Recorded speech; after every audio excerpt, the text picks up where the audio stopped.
Good evening, ladies and gentlemen. Welcome back to MEA x FEAI Grandfest Season 1, powered by DTS, Don't Say Esports, in collaboration with, in collaboration with DTS only. But our internet partner is NextGen, and our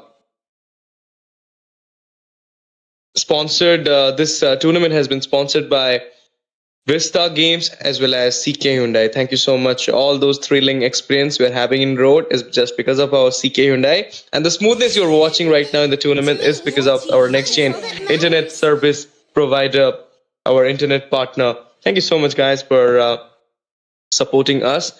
Tonight we're having a little bit of change. We're not having the regular matches. Obviously, we'll have the regular matches, but after this fun thing, and this fun thing is a caster exhibition match. Yep, you guys heard me right. Caster exhibition match. And if you're right now watching the screen, you can see Zevo Bobo Bo is none other than our Zevo, and Sadev X Sara is none other than our Sara. So Team Sara versus Team Zevo will be happening today. Best of 2 series. It's your boy STZ in the casting deck, and with me, none other than my friend Debbie will be joining me. Hello, Debbie. How are you? It's been a long time. Not been a long time. We've been done the casting like in 2 weeks before. So we're back again. So how are you doing? I'm feeling very great right now, as because two of our best friends are going to be playing against each other nonetheless in this best of 2, right? And they're going to be bringing their own teams. It's like a caster versus caster. It's just done for fun too. But I'm really excited because I cannot take the sides of who's going to be, winning, because it all comes down to how better they play the game and how much of a communications they have with the team too. But yeah, like it's already mentioned, the exhibition match, it's all about the fun stuff. We cannot really be serious about that, but looking at the band so far, as I think Sarah's team, they are very serious. No, I feel like Team Zevo is also serious because Angela is a needed band right now. This meta is so much into Angela, so obviously we need that Angela band. No matter what, what if Lom Lom Mai will comes with a Fedrin, and then we will see Angela in the room, maybe happening there. But now, oh my goodness, this is fun. Dark with the Diroth. The revamped one. Oh, wait, that's his main, bro. That's his, that's one of the, he used to be known for the Direct gods, are dark. So that's gonna be why he's gonna be picking up in this exhibition match. Interesting stuff, but still, Direct is a kind of hero you can flex even in the XP, but Dark is known to play the XP most of the time, so we will see. But, looking at the lineup so far for Sarah's team, they look like Yama Esports, but without Violi, so I think Sarah must be playing to the mid side of the room, but we'll find that in a second here, because this is the combination they want to go for. LAN slot was open completely, Sunny going for the Sicilian first pick. But you know what, Ash, it's all about the fun and games of this tournament so far on this best of 2 match. And you can try to pick out the heroes that are fun. And what is fun into the mid lane? It is the Selena. Experience, but look at that. The debut of the forgotten hero, Tamus. And who is that with the Tamus? Is none other than Crucifix with the Tamus, guys. So there are 2 casters from the side of Team Zevo, and let's see what Zevo will pick. Will she go with the Florin? That's what I was going to ask. The dark system Florin of Zevo, if you know. But when we heard that me and you gonna cast for this caster exhibition, man, I was about to ask you from that day whom you're supporting, because Sarah, Zevo, all are both of them are our good friends. We cannot support a single guy. See value in me. But yeah, they are putting us in a pickle, just trying to put Sarah and Zevo in against each other. But the Fredin band coming in from Zevo's team, they don't want a no Sigma jungler here. Still knowing that it's gonna be Dark onto the direct. They have to bend away the junglers right now. I would love to see Sarah on a gold lane instead of the roam. If she goes into gold lane, she's such a one of the best female gold laner I've seen so far. Yep. But I don't think she wanna play the gold here, because there's also a familiar name coming in from Sarah though. Lom Lom Mai. So he's gonna be playing assassin or not. Of course, that's a big name, guys. I mean, it's just like the good old days I told you. I mean, in the casting desk, streamer as well. Now we're seeing a Lom Lom Mai coming into the jungle. It's been a long time I've been seeing his play because he was so much off from the scene. But tonight, we're going to see the Lom Lom Mai plays. And there you go, guys. Ishan Shin, a respect for Lom Lom Mai. We all know that, I mean, Ishan Shin is in the double S tier, but still, it can be countered, but in the hand of Lom Lom Mai, I feel like it will be more suitable. But there you go, guys. A Grok ban coming in, or the revamped Grok will actually be a big problem for any side. They will be having it. Right now, first pick in this second picking phase, there be any suggestion, any guess? I'm pretty sure they can go for the Ting or the Marksman here. But you know, the fact that Sarah's team hasn't picked out the jungle yet, you cannot really risk out your Ting too, because you can try to counter out the Fanny that can possibly be coming into the hands of Lom Lom Mai again. But if it is a different server that he's not playing on, I don't think the Fanny will come through. He can play something that doesn't require the low MS. So yeah, fighter jungle can happen, but I hate him on the fighter jungle. Nevertheless, we're gonna be picking away the Granger. So this Granger is gonna be the sharpshooter here for the side of Jewo. So we will see how they're gonna be trying to counter this up, because against the Granger, you really need to go for the assassins, but I'm not sure. I mean, when Lom Lom Mai just showed up that Een, I was like, are you insane, bro? You're going with the Een jungle. I mean, it's okay. I mean, I love Een. But still, it's not good with the tournament scene. But let's see. He's right now showing up that Alice. Okay. He's going with the Alucard. Oh my goodness. Lom Lom Mai is it? Or is it the Bando? Bando is a good Alucard player of our Indian scene. But no, it's Lom Lom Mai with the Alucard. And it is Prime Tate going with the Natan right now. So, pretty, you can say, centralized picks coming out from the side of Team Saras. They have a late game goal laner. They have the early game mid laner. Their Roth is right now so much, having so much buff and damage from the early game because of the revamp he got. But more probably, I would say that revamp I've gone through. It's more over his, facial and his body, facial feature. That is his hero model. Not more onto the skills and all. Everything is same though, skills and all. I mean, it just effects and model just got changed. So I believe the buff will gonna work, but there is not like the Alice revamp we just saw right now. But have you played Alice yesterday or today? I mean, after the revamp? So good, it's very strong. But yeah, still the old Alice, like the old Alice, you're gonna need, a lot of farm still, not the stacks metals anymore. Yeah, you're gonna have to have the items to be able to become the sustained Alice that we are looking for. But we're not gonna be having an Alice right now. We're gonna be having the guard of the lifesteal into the hands of Lom Lom Mai. That's gonna be the Alucard. When you have an Alucard, you might try to counter with a heavy crowd control, and it has to be the Belleric into the hands of Jewo right now, because that was the choice that they could go for, because a heavy crowd control against the Alucard is the best way you can try to counter that hero.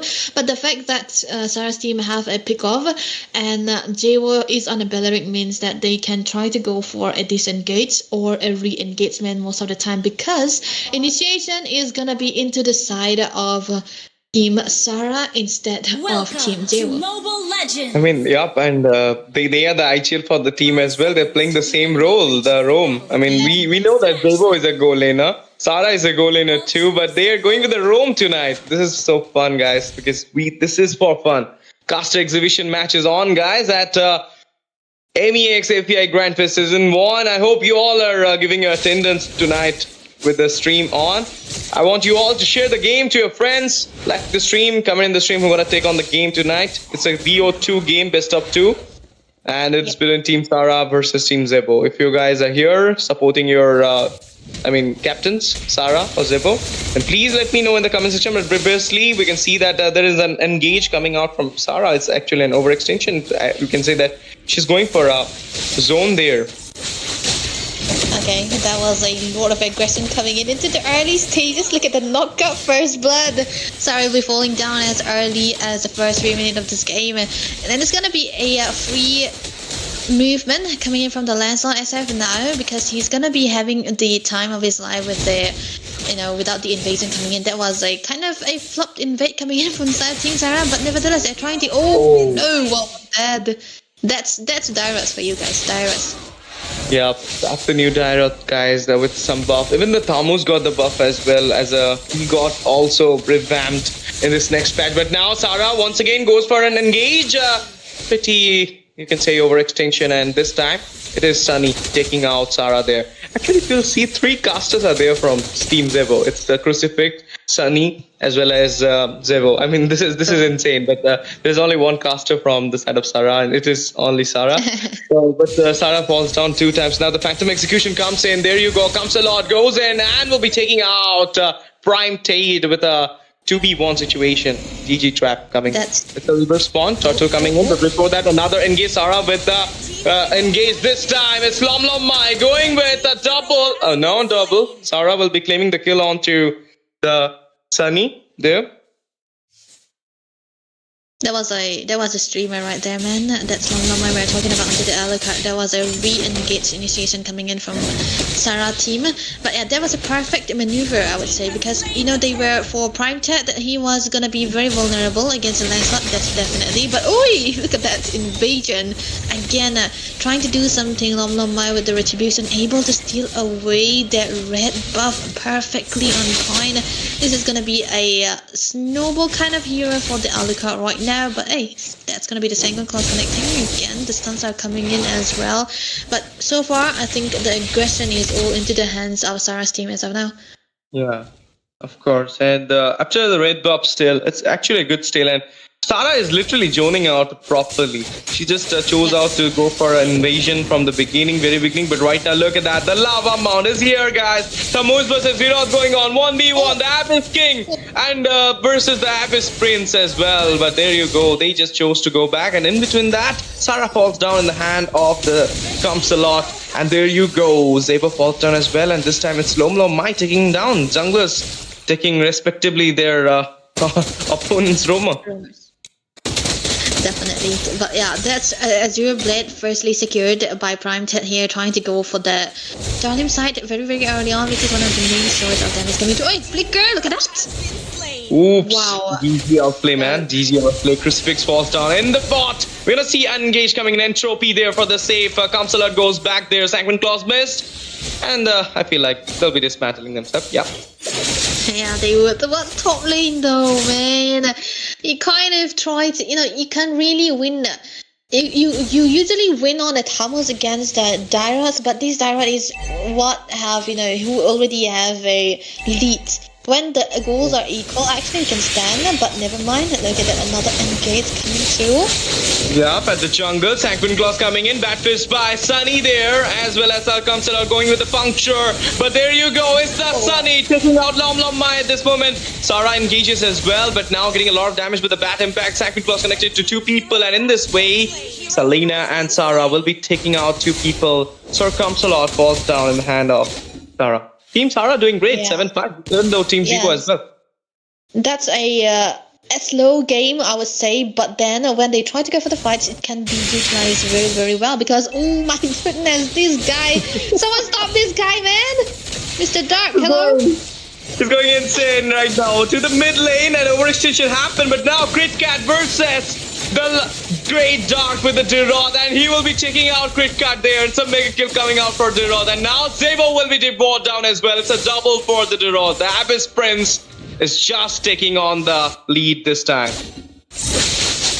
J should have bring eliminators, man, but nevertheless, that's gonna be one execution into the mid lane for Sir comes a lot. His name is very catchy, I would say. Still sus, but yeah, very catchy. It sounds like a chancellor name in the early 1800s, but never mind though. It's gonna be a snowball Alucard we're talking about, right? When Alucard is ahead even in 2 levels against the opponent jungler, he definitely have the time to have those lifesteal going on, but hey, look at the dive. Puncture comes in there, but goes back as well. And again, Entropy. Oh, easy save, but on to the top side of camp. Monster kill there. But secured by Dark. Now Sarah goes for the engage. Vengeance popped up for Zebo. Zebo will be slammed down there by the Alucard. managed to shatter her down there, as well as onto the top side. Might see sneaky picky is going on. Dirot going on to the Lancelot. Lancelot aware of it, and before that, onto the bot side. Sunny will be taken out by the 3 members. Phantom Execution comes in. There you go. Dark going on to the Circumcelot. Can he go for the Abyssal? Yeah, strike. He will going for the Abyssal strike and will be taking out Circumcelot. Rangers popped up for crit cut. Alucard joins the team fight. Lom Mai secured another kill on to Crucifix. Crucifix is just going down again and again. Oh, whoa. Wow, my goodness. Legendary Dark here onto the Dyrus being such a menace, such a nuisance, I would say. Already, he's just showing his dominance all over the place right now. A lot of damage. He already dealt with just 1 or 2 combo. Look at that. 6k goal lead, but you know what? After 8 minutes, I feel like the goal lead can be equalized with the new patch coming in. And if you guys haven't know the new patch, we can actually have a little bit station for the new patch thing. I mean, to tell you all. But before that, on the top side, once again, it's really a gank onto Crit Cat. Crucifix falls down, and again, it is Dark bringing out the darkness for Crucifix this time. Yeah, that's gonna be a very, very dark moment for Crucifix as well. He wasn't able to find a winning part all to the engagers, but look at that. Yep, Tsunami Slam, kidnapped Zebo there, but will be punished down. Sarah will be taken out by the Granger now. Dark goes in, Phantom Execution comes as well. Legendary for the Dark, double will be secured onto the Zebo. Can he go for the triple? No, he'll get the shutdown onto him by Crucifix. Killing spree coming in by Lom Ma. He goes in for the engage. Abyssal arrow. Oh, missed it. If it would have connected on the Sicilian would have just gone. That was actually a very close call, but right now I think that Team Sarah is actually winning everything onto the board, everything that they could eventually try to get. Oh my goodness, that's a burst coming in a 1v1 situation. Another one, a flicker, burnt away. There's no punishment for the Natana right now. Another stacks. Another Abyssal stun arrow gonna be stunning onto the Sicilian again. This is gonna be a really hard game for the side of Team J already, because there's a lot of scaling heroes into the side of Asara, and they are actually the one having that level lead too. Okay, and this time at last, Granger finds a kill there. Abyssal arrow connected. He's going on a Crucifix. Crucifix will be taken out easily. It's Slain happened to her. I mean him. A Batfish comes up. Lom Mai with a mega kill onto the Sicilian, going for a double at this moment, but will be getting a shutdown by the Granger. Lancelot, the Cumsalot goes in, finds the kill onto the Sarah with the Phantom Execution, but now Dark with the Abyssal strike. Zebo falls down in the trap. And this is so good. I mean, this Dirot is totally, insane. As you said, Dark is a one-trick Dirot. Proving it. You can go for a 1v1 situation and try to have a comeback with that again, because there's no way the teams for the Team JO will be able to have that, to find that opening to try to shut down onto this Mr. Dark here. But yeah, it's actually going to be hard, even though they already gotten the Sea Halberd, which is necessarily item. But look at that. Okay, that's Spellbam from this Tamul's though, and there you go. Sunny finds a kill. The late game is approaching, and it is not a good thing for them. Selena will be punished down for the overextension. Just recalling there, but now Dark. Sarah?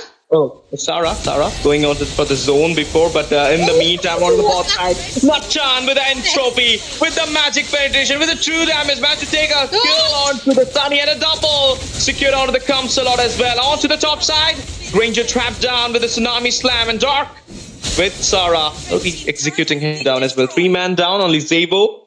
Not 4-man down. It's only Zebo standing there. Can see. There's nothing you can do here, man. There's a lot of power of dominance here shown by Lom Mai here. Man, this is so unfair. I gotta say. Bring eliminators, bro. Let's go. Bring eliminators, Zebo. What are you doing? Yeah, She was not. But now, oh my goodness, Sarah goes for the engage. Will be trapped down there. C4 will be taking out the kill on the Sarah, but now it is Lom Mai taking down Crit Cat. But the damage though, Sicilian burst coming in there. Managed to pull down that Alu. Lom Mai falls down there. GG, the damage is coming in slowly.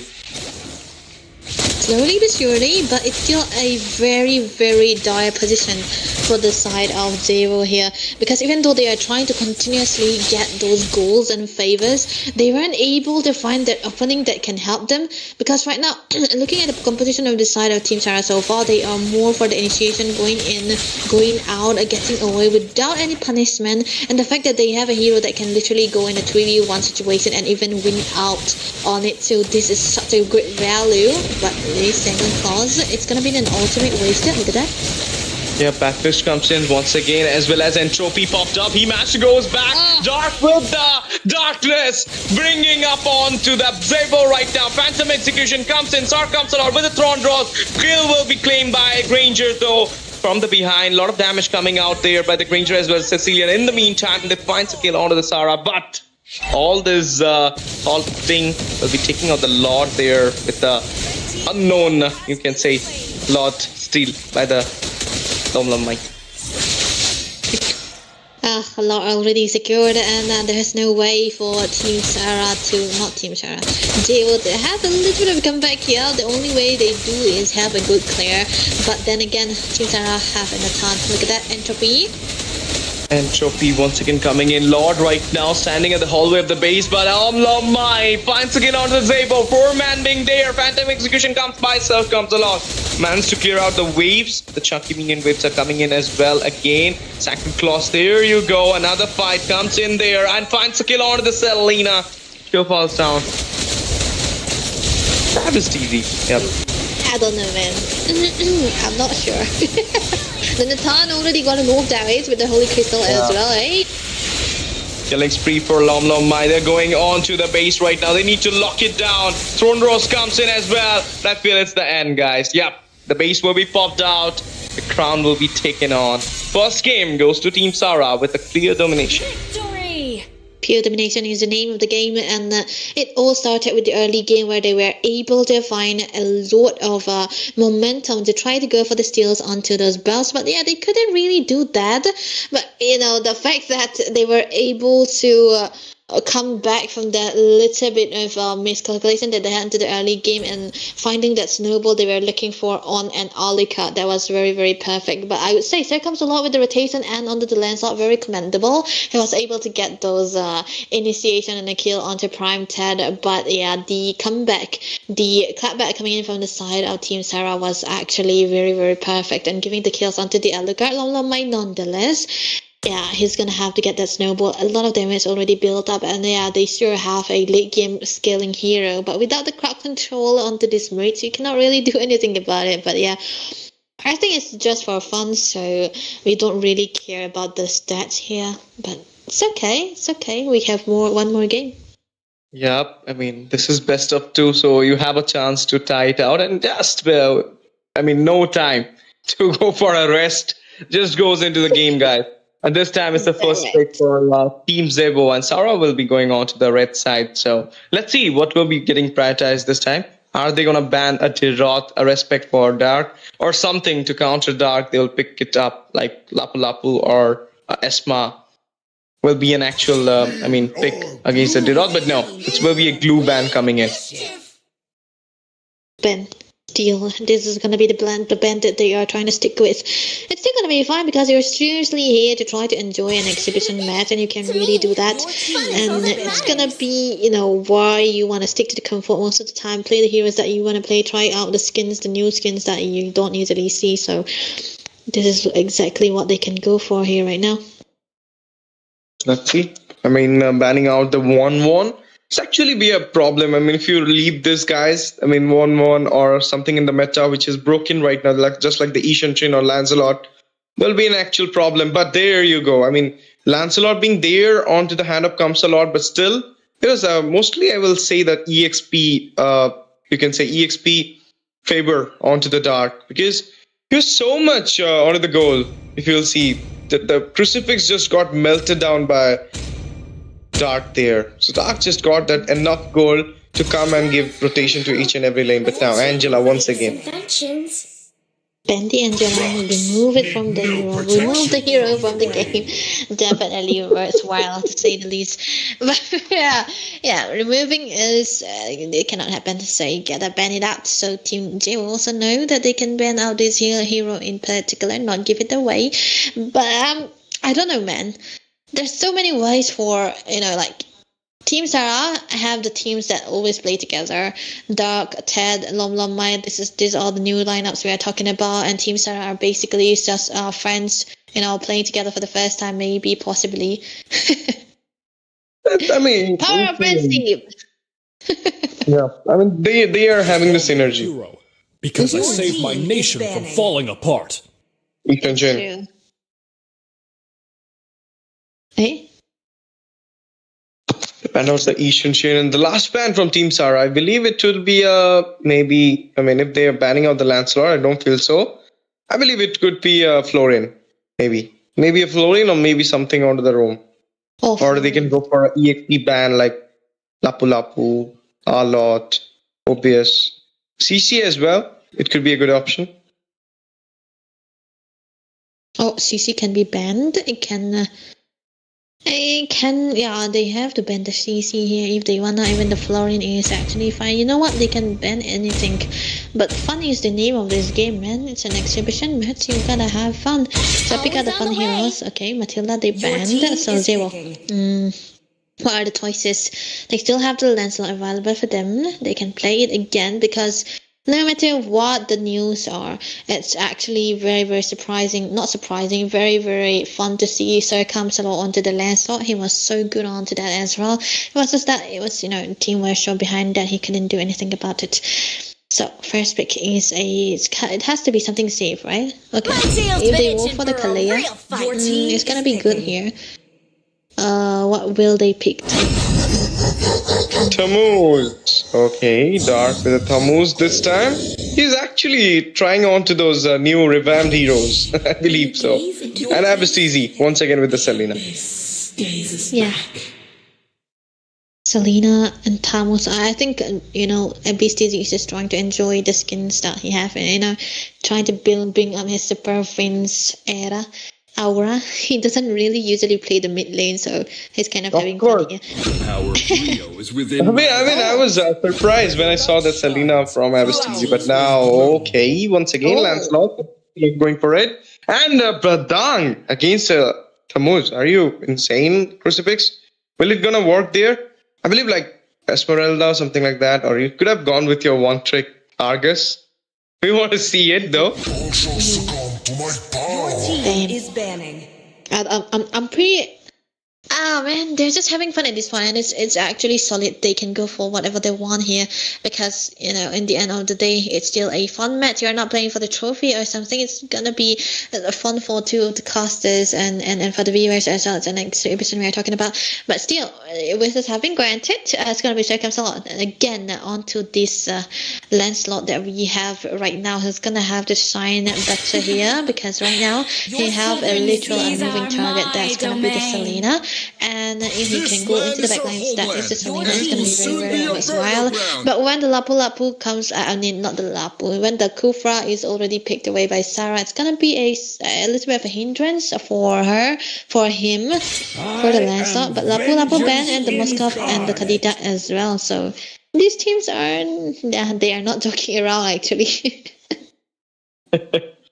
Let's see. I mean, Team Sarah is so much into the game, guys. I mean, they're literally serious right now. But having the Tammuz, Dirod, I feel like they're actually liberal as well. I mean, both these sides.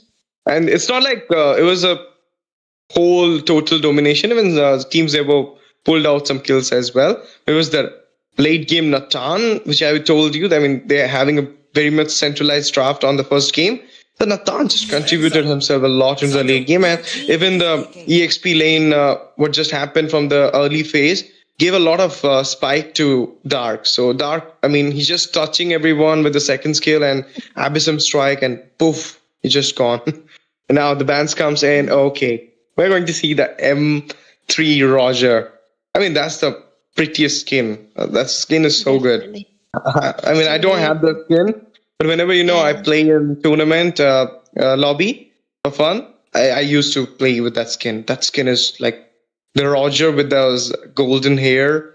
I mean, totally not frizzy, totally straight. It's like, it's my dream to have that hair. Dexter, it's our showtime. Although if I will paint it golden, then my father will just kick me out from home. It's not allowed. You can't color your hair. It's like that. Into your favorite animation, not their favorite hero. Also, it doesn't, they don't allow strict parents, by the way. But yeah, we can definitely see in the game. But Prime Ted, he was like, nah, we're not gonna be going for the Rosa just yet. We want the Claude. Then the Claude is what they're gonna be picking. Anyways, here on to the other side, we'll be going for the Bruno against the Claude. Very, very good.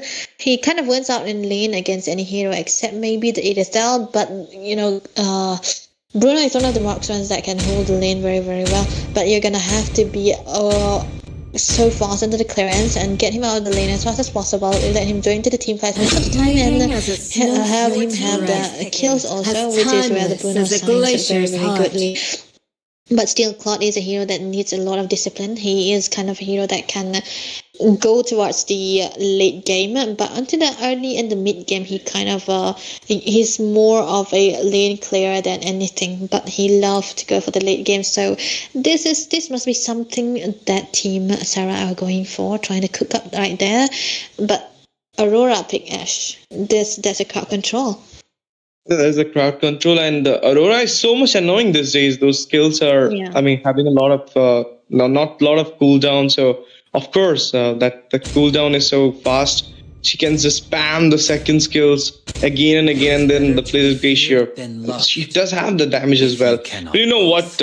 I was thinking that this two teams going to play. Like, it would have been great if the team Zevo would have picked up the all Dawning Star skins, and then Team Sarah would have gone for the Transformer series. It would have been great. They would have a great matchup, I feel so. Or my team should have gone with those final MVP skins, or those M1 series skins. Yep. That's gonna be, that would have been fun, right? Even the KOF could have worked because the choke. But yeah, these two teams are completely serious in the place in the picks that we already seen. So I don't know about the Kalia Aurora combination. There's not a combination that can come through with the Kalia. They have to play for the Bruno here, and Circumsolar can literally be the back divers and have the farm in the world that he requires. So we'll be seeing into the match number 2 again. Team Sarah versus Team Jeo. Jeo this time around will be into the blue side, and Sarah will be into the red side. First match taken away by Sarah. So Jeo gotta win this game. This is not a best of 3 series. It's just 2 games. 1 match would have been good. So let's see Long Way on to the Ammon. It's a new pick for him as well. So what will be the result of this game? I don't know why. When I'm a jungler, whenever I goes to the buff and I'm waiting for the buffs to come up. I don't know why I just circulate myself there round and round. This is totally in my blood, and each and every junglers do that thing. I don't know why, but we do that thing. But let's go to the game number 2, guys. It's a caster exhibition game between Team Sarah versus Team Zevo, in which the first game goes to Team Sarah, and the second game is on, guys. And before that, this time Zevo with the Kaleya, and she's going for the engage, and there you go, Sarah goes with the balls. But Zevo at a sliver of HP might get taken out as the first blood this time as well, because look at the engage from Dark. GG rotation. Oh, Abyssal Arrow connected. Abyss easy. No need to go. Just recall there, and the trap did the work. In between that, on the off camp, it is the Claude. Prime Ted managed to take out the Bruno. Man, I had not thought that it could have been a win for a Claude into the lane here. So that's definitely going to be a game that Prime Tech is going to be having right now. But look at that, so comes a lot. Here comes a lot going there, and we'll be finding a kill out of the Sarah. There you go, Crucifix will be taken out by the execution coming out by the Ammon. There you go, the lane cut already started. This is not so good start for Team Zevo, I will feel so. But there you go, Zevo going for a zone there, but will be taken out. She got trapped down. Yep, will be taken down. She didn't got the follow up though. Yeah. That's why I was a little bit skeptical about the Korea and the Aurora combination, right? It's not really do anything. So comes a lot, another invade coming in.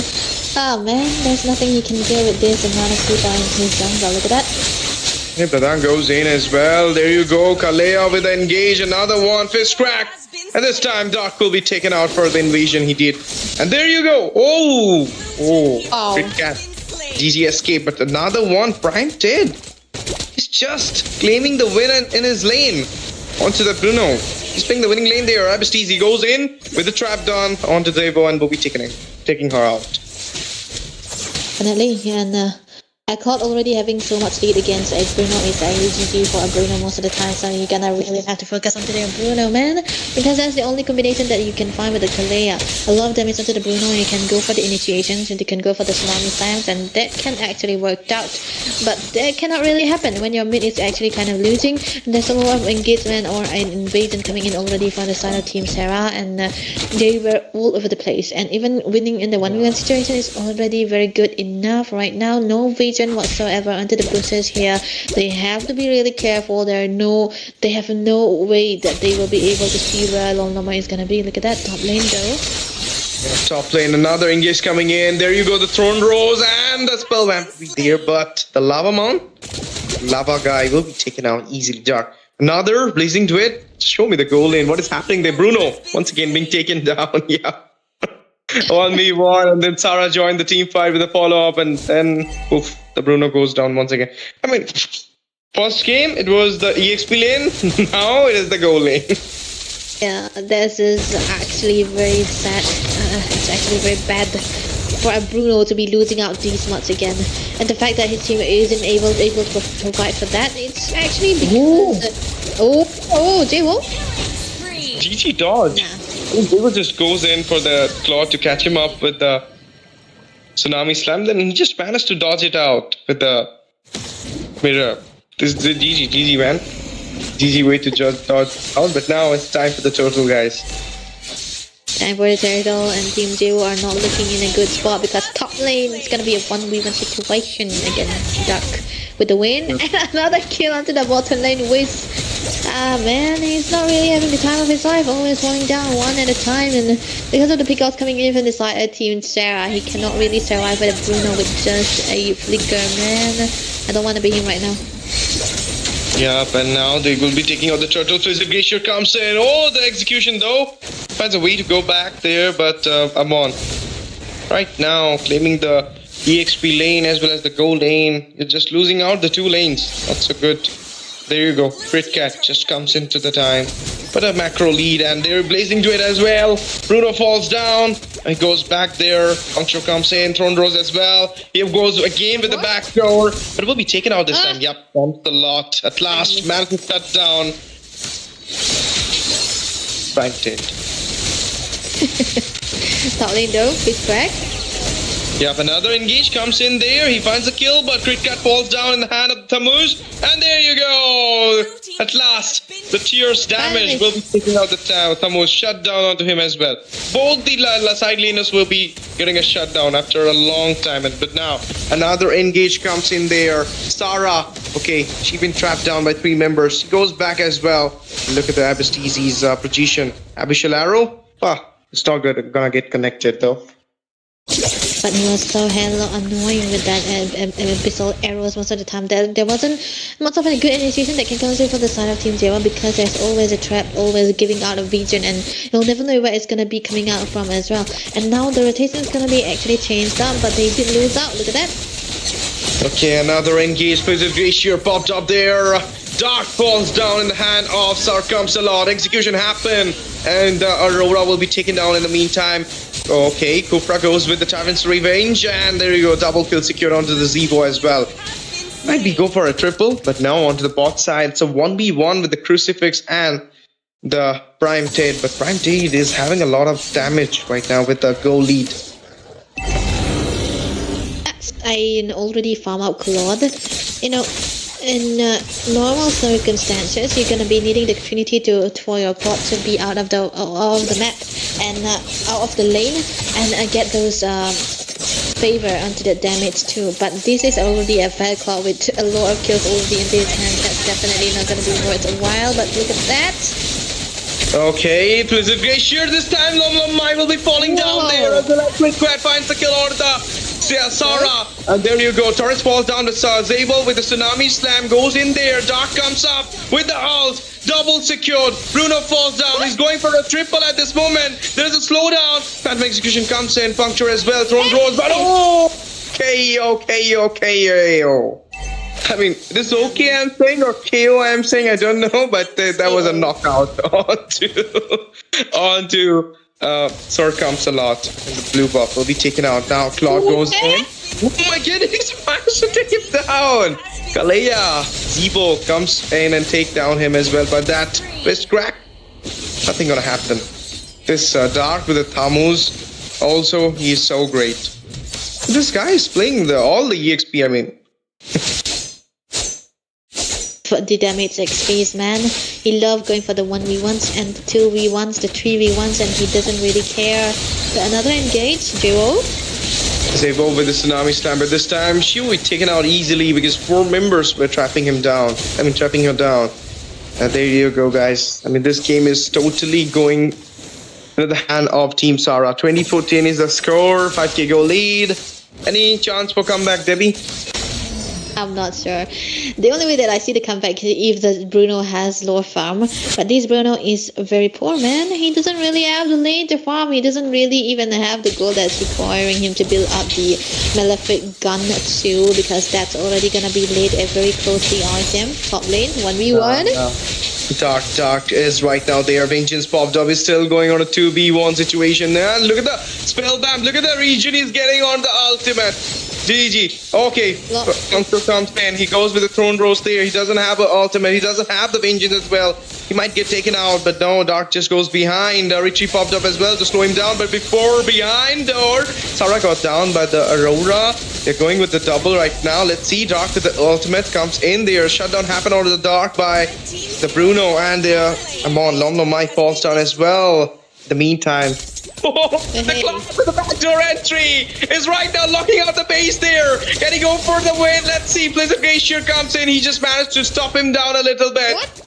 And okay, GG safe Aurora, but another wave is coming in. You need to come back. You need to come back to hold the game, guys. Another stun comes up. He goes for the mirror. He will finish it up with the backdoor entry. The Aurora was not enough to save the base solo. So it is Team Sarah clinging upon the series with a 2-0 in the best of 2. GG win, man. GG win. GG Prime Ted. Just showing his prime this time. Yeah, that's why I'm gonna be signing in. A lot of games coming in. Man, what was that? He's kind of have the highlight moment for Prime Chat here. Even with the silver, he was able to get that win. Abyss TD with Abyssal Arrows, man. That was actually very perfect. But it was fun, man. I would say it was actually gonna be a fun match, but pure domination showed by Team Sarah most of the time. It's just so unfair. Most if you watch that game, but still. Of course. Right, GG Dark, man, this guy. And with this, yeah, ABM sup. Dyrus gone. This was actually Debbie's personal attack, and no, I'm not there, Dark. Don't think that. ABM sup. Okay, guys. But right now he's Yama's main EXP lineup. So let's see. Damn. The lineup is the main EXP. All the best, guys. If you guys gonna join any tournament, all the best to both of you. And it was really a fun game. Zebo, Sarah, I was rooting for 2 of you, but 1 won. It is Zebo. I mean, it is Sarah, obviously. So sorry, Zebo. All the best for the next time. I hope next time there will be all the casters in your team and her team as well, and then you'll be leading your team to a victory. But with this, we need to wrap up the caster exhibition series because we have 3 matches, Debbie. Big matches, best of 2, 3, best of 2 series, and 2 teams will be selected out for the LAN. I mean, so close to the LAN even. Your team is there, Soul. There is Dickinson's as well. I mean, inspired by Charles Dickinson is what you said me, but I don't think so. No, and then I'm just we trying have, to go it. yeah, it's just a troll. Just a troll. They are not the poetic guys, I know. So it's just a troll. Dickinson, and then we have Revolution X DTA. 3 teams already set. 3 games already set. Best of 2 it will be. The Lancaster, Shinryu will be featuring out with our another Lancaster, Malsam, panelist for the whole tournament. So guys, be there because this is MEA FEAI Grand Fest Season 1, powered by DTA's Don't Say Esports in collaboration with Vista, obviously. I mean, Vista is sponsoring out 1 lakh diamonds. Can you just believe that sexy amount is being given by Vista? And there is a cash prize of 1 lakh as well. And it is already sponsored by CK Hyundai and our internet provide as partner. It is none other than the internet service provider NextGen who will be there in the LAN to provide us the smooth internet, as just like the Discord name of Debbie, Smooth Operator. She's our smooth operator in the casting. Smooth operator. I mean, Monica Bellucci's reels on a smooth operator. And with this, guys, the game Best of 2 series will be on soon, so be there, stay tuned with us. And I told you already, this is not just a game of MOBA 5v5. It will be an esports festival in Mizoram, Aizawl, our Dengtuma Hall on October 16, 17, 18. Mark the date, guys. October 16, 17, 18. I want all the Mijo fans to be there, to give their attendance, to support their team. Because if tonight, I mean, 2 teams will be selected down, I believe that if it will be Seoul and not Dickinson, Seoul and Team Revolution, then let me tell you, top 8 teams for the LAN, and there will be 4 teams from Mizoram. Sohan, GAC already got selected down, and there is more to come. Even if Dickinson comes, then there will be 3 Mizoram teams in a LAN top 8. So, I mean, this will be fun, guys. This will be real insane to be there. Let me know. I mean, I'll be also there, and I'll watching who will be going into the LAN. So with this, me, STZ, and Debbie will be signing off from MEA FEAI Grand Fest Season 1. Thank you so much for having us, and thank you so much for giving us the chance to cast for the caster exhibition. Debbie, you want to say something before you go? I'm just excited, man. I'm just excited for the next game coming in. So good luck to all the teams there, and good luck to the casters too, Sindhu, as well as Ashley and Mawsam too. So we're going to be signing off with that, right? Yep. And before we go, I will just recall dialogue of Malsam. Debbie, and me also from me. It could be our very beginning or the end for Mizoram Sports Association. Oh my God. This dialogue is for, of Malsam. This is the trademark dialogue of him. He's always say this. So this could be the very beginning, guys, for us to be here, or the end for us to be here. So with this, thank you so much, guys. Thank you for joining. Thank you for watching. Love you all. Good night, everyone. Not good night. You'll be there. Me going. Bye-bye. Debbie, bye-bye. Bye.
Hello everyone, welcome back to the MEX FEI Grand Fest Season 1 in the Mobile 5v5 gaming category. And tonight we have two amazing teams, that is team also known as Step Bros before, but they are Seoul now, or we can even say like Seoul. But I would like to go with the Mizo accent thingy thing with the Seoul.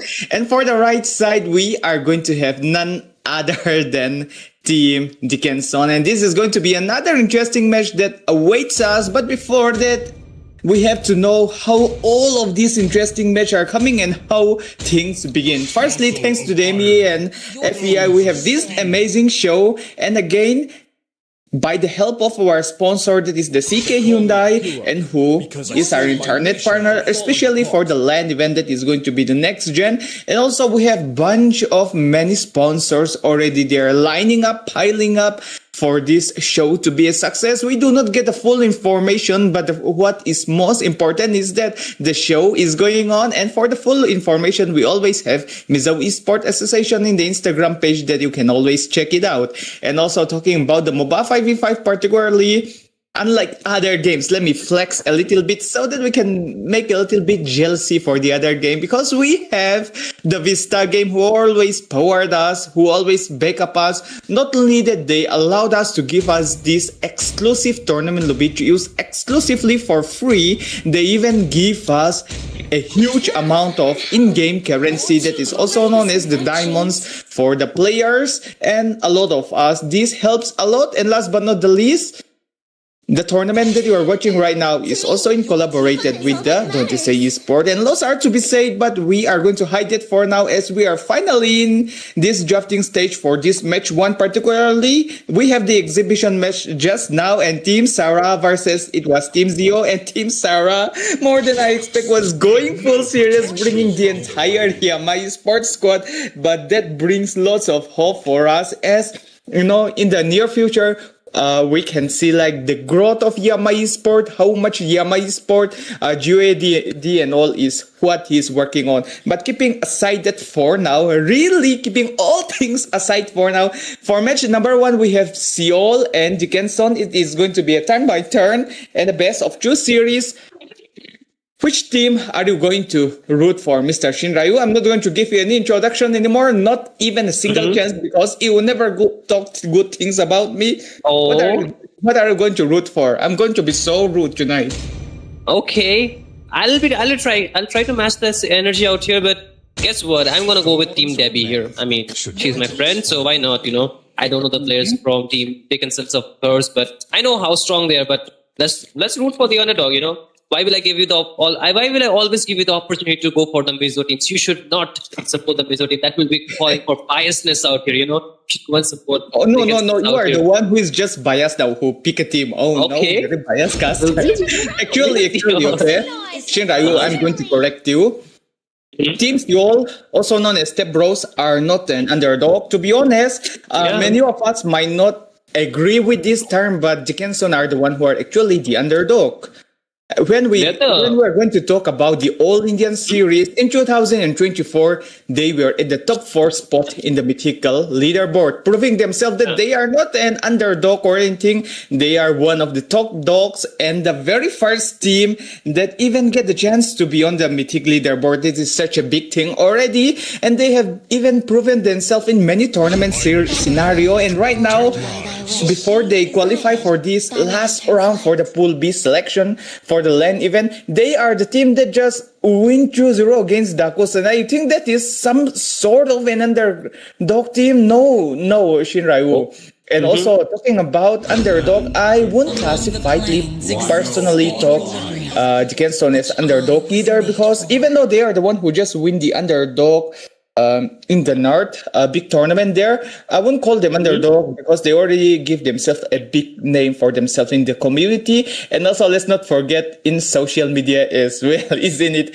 So, why don't we speak about the drafting phase, isn't it? So, we have seen an Angela Ben, which we do not want to see, but we are seeing every night now. Oh, by the way, do you already play this new season? Do you see any so lovely couple with the Angela Gushan combo, Alucard combo, or anything? I'm seeing that very often, and I'm like sick of the classic. I was like, let me go rank mode. ban the Angela and then play peacefully, man. The Angela has been so much big. It gets to my nerves now. Like, I understand that hero got buffs, all short cooldown, of course, onto her ultimate. It's really amazing in the team fight, but there's some limit, man. Like, don't spam Angela every game, ladies and gentlemen. Like, try some other heroes, please.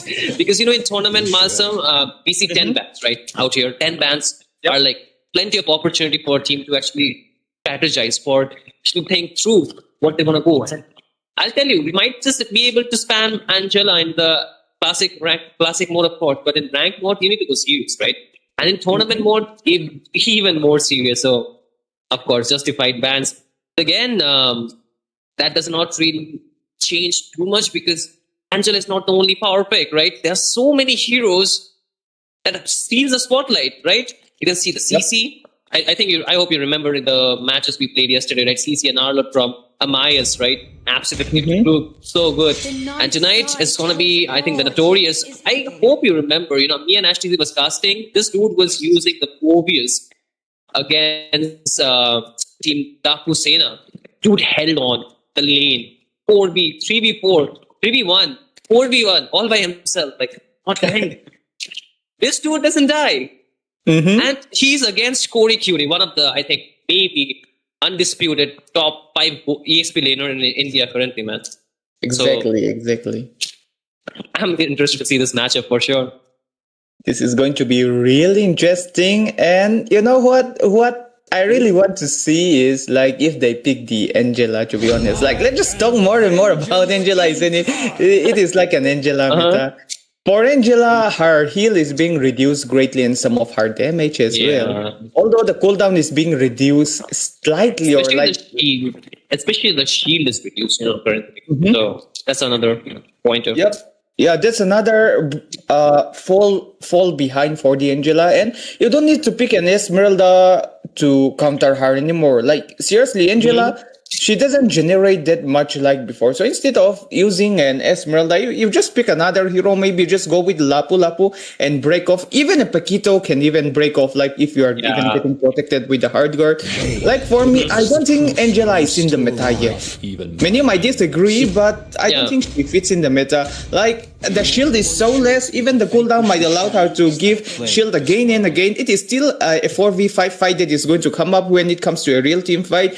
And if you got a good pick of guy like your roamer, such as a Kalia, a Franco, Franco, even maybe a Kaja or a Chao, who are really good with it, even Johet, if they can master those heroes, I don't think Angela would even shine a little bit and make Angela literally useless. I don't think Angela might be the best band that we can see around, but so far, if we're going to talk about the Angela, we can skip it for now. But come on, guys. According to Malsom, it is not a worthy band. But talking about the fan base, let's just look at the comment section for one. As Team Seoul, it is literally filling up with all the pretty girls that we have in Mizoram. And some are outside from Mizoram as well, supporting Seoul. And this is not fair. And you are letting me sides with Dickinson's. Like, if Insane is playing tonight, like, I like each and every of their players, especially Doom and his record in every tournament. But come on, it is not fair. Like, all the pretty girls are there and you are leaving me with what? The dudes, of course, you deserve that. You said I do not say good things about you. You're going to be rude to me. You deserve that treatment, man. So how can you just not say that? Again, all right, but here we go for the first game in this first match between Seoul versus Dickinson's. Of course, Seoul, they are on to the blue side. And Dickinson's are on the red side. This is going to be a best of 2 in the MEX FEAI Grand Fest 1. And you're watching it live for the LAN qualifiers. Out of these 3 teams that will be playing tonight, 2 teams will be qualifying, of course, and this is going to be the first. I mean, the team that scored first definitely will have more advantage. But again, my name is Shinryu. I'm going to be a caster for tonight and host, and I'm joined by the great, the amazing, and the one and only Mr. Malsa. Thank you so much for telling all those lies, but okay, everyone are understanding that you used to tell lies, but it's okay for now, okay? So we'll just get along with the game as it is Team Seoul on the blue side, and in the red side we have Dickinson, and the first, oh my gosh, a first blood is happening on Invoker. Out of all the mage players in the entire Indian, Invoker is being first blood. Oh my gosh, Seoul are ready tonight entire match, isn't it? So far, greatly coming from their side. No doubt they got a really good supporter. And look at the top side, the XP laner, Hiroshi getting a non-stop protection from Ilu. And come on, it is a Yuzong. CC can literally guide it around, is it? Even if at some point Yuzong with a Petri can even one-shot and go for the first blood, he is getting the princess treatment up there, and looks like Team Small are maximizing that one while they are getting Drake away at the top side. Like something can happen at the top side. They take priority in the mid lane and secure that first blood. I think that is how all the setup comes up. But keeping aside for now, look at the top lane here, forcing Corey Cutie in a really bad spot. Just 1 HP bar left. The turtle is going to spawn within a few seconds, and so is our hypecaster, amazing Mr. Shinrai, who is so qualified for the LAN. Just going to break it all, and I am so excited for that one. But again, Corey Cutie forced to recall here, not even level 4, and you can see they're really being zoned out here. Yes, Berserk will be on a hero that's going to be Suyu, but look at the lock-in. Hayabusa, where do you go? Can you take your purple buff here? He wants to go for the turtle steal, but no, he cannot, but he has to go back. He's locked in. Hylas is going to be there, of course, with the knock-up, and there's a 4-man knock-up, not a 4 but a 3, but again, RWMB used. Berserk will be getting the kill on to Array, and Cody Cutie falls too, and then comes Toby to get one more. 4-4-0 with the turtle, but bot lane, there's going to be a little bit push coming in, of course, but concerns, they're not having the best start that we are looking at. Of course, Dickinson, not the best way to start the game, but it is the perfect way for the side of Seoul to start the game by first blooding the most important hero, that is none other than the mid laner Jujin. Of course, Ray is going to be so mad, but come on, Seoul, you have to do it under any circumstances, because the LAN is just a few steps away for them, and so is Dickinson. It is 4-0 leading point for the side of Seoul, and even the turtle is being slayed into their side. And there's one thing that I would really like to add up. Let's just go back to the per bracket section, that is Seoul and Lafukabi. So back in 2024, I do not call them like, they do not think themselves as like a rival. They are just good friends between each other. But according to my perspective, like an organizer, but I'm not organizing this tournament just to point it out, like the very first tournament that we organized, they have a clash between each other in the grand finale, and it was wait, are they going to do it? Not yet. He is giving me time to talk about it. Like Team Seoul were losing in like a 4-3, okay, against Lafukabi, and Lafukabi were the champion. And in this tournament again, Team Lafukabi, let's just say, beat them up in a 2-0 in a best of 3 series. So from the day onward, the night itself, Team Seoul just keep on winning non-stop in the rank, and they just beat Daku Sena in the 2-0 as well. And right now they are even winning against Dickinson. I guess this is the rebirth of Seoul, the prime Seoul, and even, how can we even not forget that one? The mythic leaderboard of 2024 top 4, isn't it? But Dickinson, are you going to let this slide, this glorious pathway lunch Toby gets locked in. No flicker can save him from that, and Noir, as aka Insane, will take him down, but he has to. I mean, Dickinson has to give up the third. Lilo is finally here, but too late for the help. But again, Dickinson, they finally got some kind of trade back here, but again, Berserk wants to take down the mid lane gold. No SOD. Okay, SOD comes in and he wants to go back inside, but again, Berserk with a good maneuver still walks out. But again, in terms of objective control, of course, Dickinson is not really having a very great time. Team fight, they're not really trying too hard because they know that their power spike will be from the mid to late game. The Yuzong, yes, it is very strong after level 4, but onto a losing lane matchup right now that we're looking at, it's not really easy for him to do too much, right? They need somebody to crack down the rotation here, right? I feel Dickinson is doing a very good job here about like slowing the game, but Toby will be getting the first turret of the game out here onto the bot lane, winning out the goal lead matchup here, of course. But talking about Soul, right? You're absolutely correct. We can see the character development. We can see the synergy as well as the individual skills of each and every player, right? And I would definitely give you up that. You know, they're doing extremely well, just like in the mid lane, lock on onto Invoker once again, but they do not want to go in without the minions. But talking about Soul, right? I think they have a lot of potential to unlock yet so far. So it means like they are in the level 8, yet 2 more levels are to unlock their ultimate skills, isn't it? But look at the bot lane. There might be something happening, but in the mid lane, Oh, Corey, there goes the okay shadow kill onto his Toby, really low, but still low. He actually gets taken down. Neuer with the assassination by backline. Corey could use on fall into the hands of Notorious. There is the knockup from Invoker, but they lose the mid lane first here, of course. And with that, here comes Berserk onto Berserk. Ray, he does not have a way out with the wall already being put up by Elu. But again, the third turret will be up. It seems like they're having a hard time. And they're not really getting what they're looking for onto the map, really conceding a lot of objective as well as structures around. 5-2 on the leading point. It's none other than Seoul for the time being, and it looks like it is going to be another free turtle on their side as the jungler North is literally far away for the jungler, I mean the turtle, and yep, it is going to be free turtle in their hand. Top lane successfully being defended by the side of Dickinson, and it doesn't look like the game is favoring Dickinson for the time being, but the Hylos is there with a right glorious pathway being placed, and the slow following up from Jujin. It is going to hurt a lot, but Toby, is he going to be safe? Yes, safe for now. Every second counts for both the teams here, but right now if we're going to talk about the second, each second Team Seoul are earning more gold, they are earning more EXP, which give them the upper hand for the time being. I'm so looking forward for Mr. North and King Blade particularly, or we can even call him Lomsang. I thought it was insane, my mistake for that one, for the false information. It is supposed to be Lomsang, but yeah, let's just keep on going as the game proceeds, isn't it? Because the Lord is going to spawn within a few seconds as well.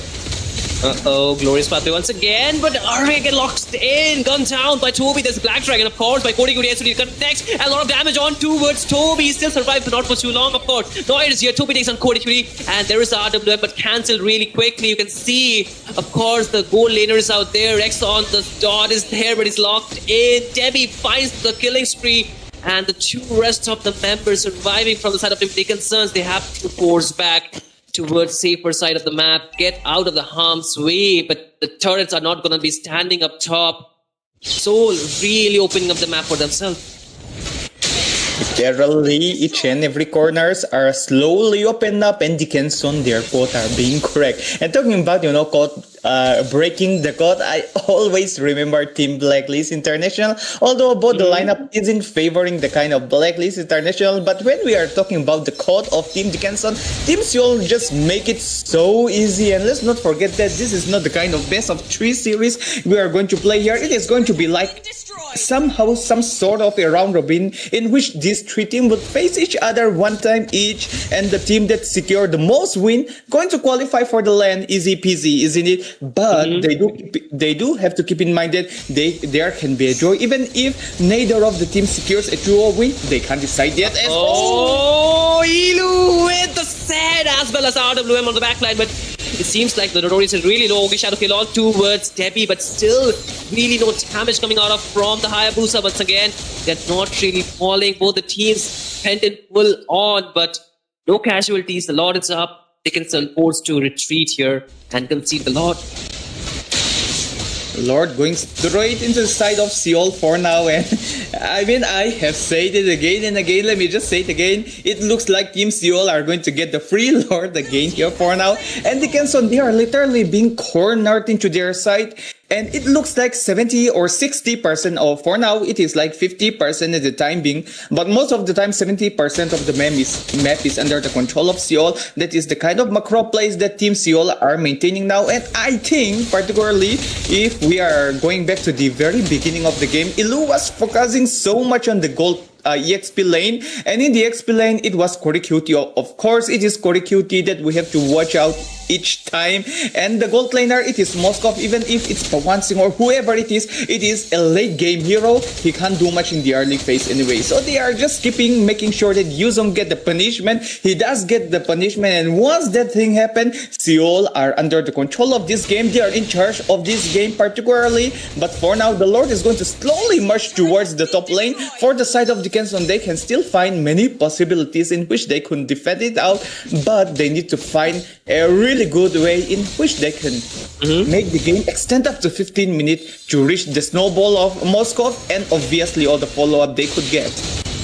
Yes, sir. But again, the Lord is here. It's already low, though. There's a wall Earth and Rampart already here, but Tectonic Charge not really being committed. Cody Cutie wants to go in. The pickup from Zushin. Invoker wants to go in, but Elu really low, forces out the flicker. The Lord gets cleared, but no inhibitor still falling. Here goes Noir with Ogi Shadow Kill, trying to clear out the wave. Out of them falls in as well, but more waves are crashing in from the top lane. Soul, they're pushing Team Dickinson to their utmost limit. They're forced to defend top lane. The inhibitor finally falls. The gunning is already here, Toby. There's no Shadow Kill available for the Hayabusa, mind you that. And Soul, they do not want to force anything more except for the fact they got what they wanted with the top lane inhibitor. And right now they're looking to go back, but with the mid lane tier, of course, the inhibitor here, OKRA wants to go in with the high loss. He does not have the not the glorious path already being used on the wrong side. He falls, of course. Cody gets gunned down. The Moscow makes for the smart, but no, Toby gets a double kill. He's looking for a triple onto us. Invoker, he finds it. And Soul, they're trying to end the game, of course. The Ogi Shadow Kill clears of the cannon minion. No. But the Shurikens will. Soul, they cannot end. The death timer is still not up. But again, you can see the waves are crashing in. Inhibitor will fall. Or in nowhere all by himself. No Shadow Kill. No Force Shadow available anymore. The base is wide open. And Toby will come down for the first win here. Soul scores first.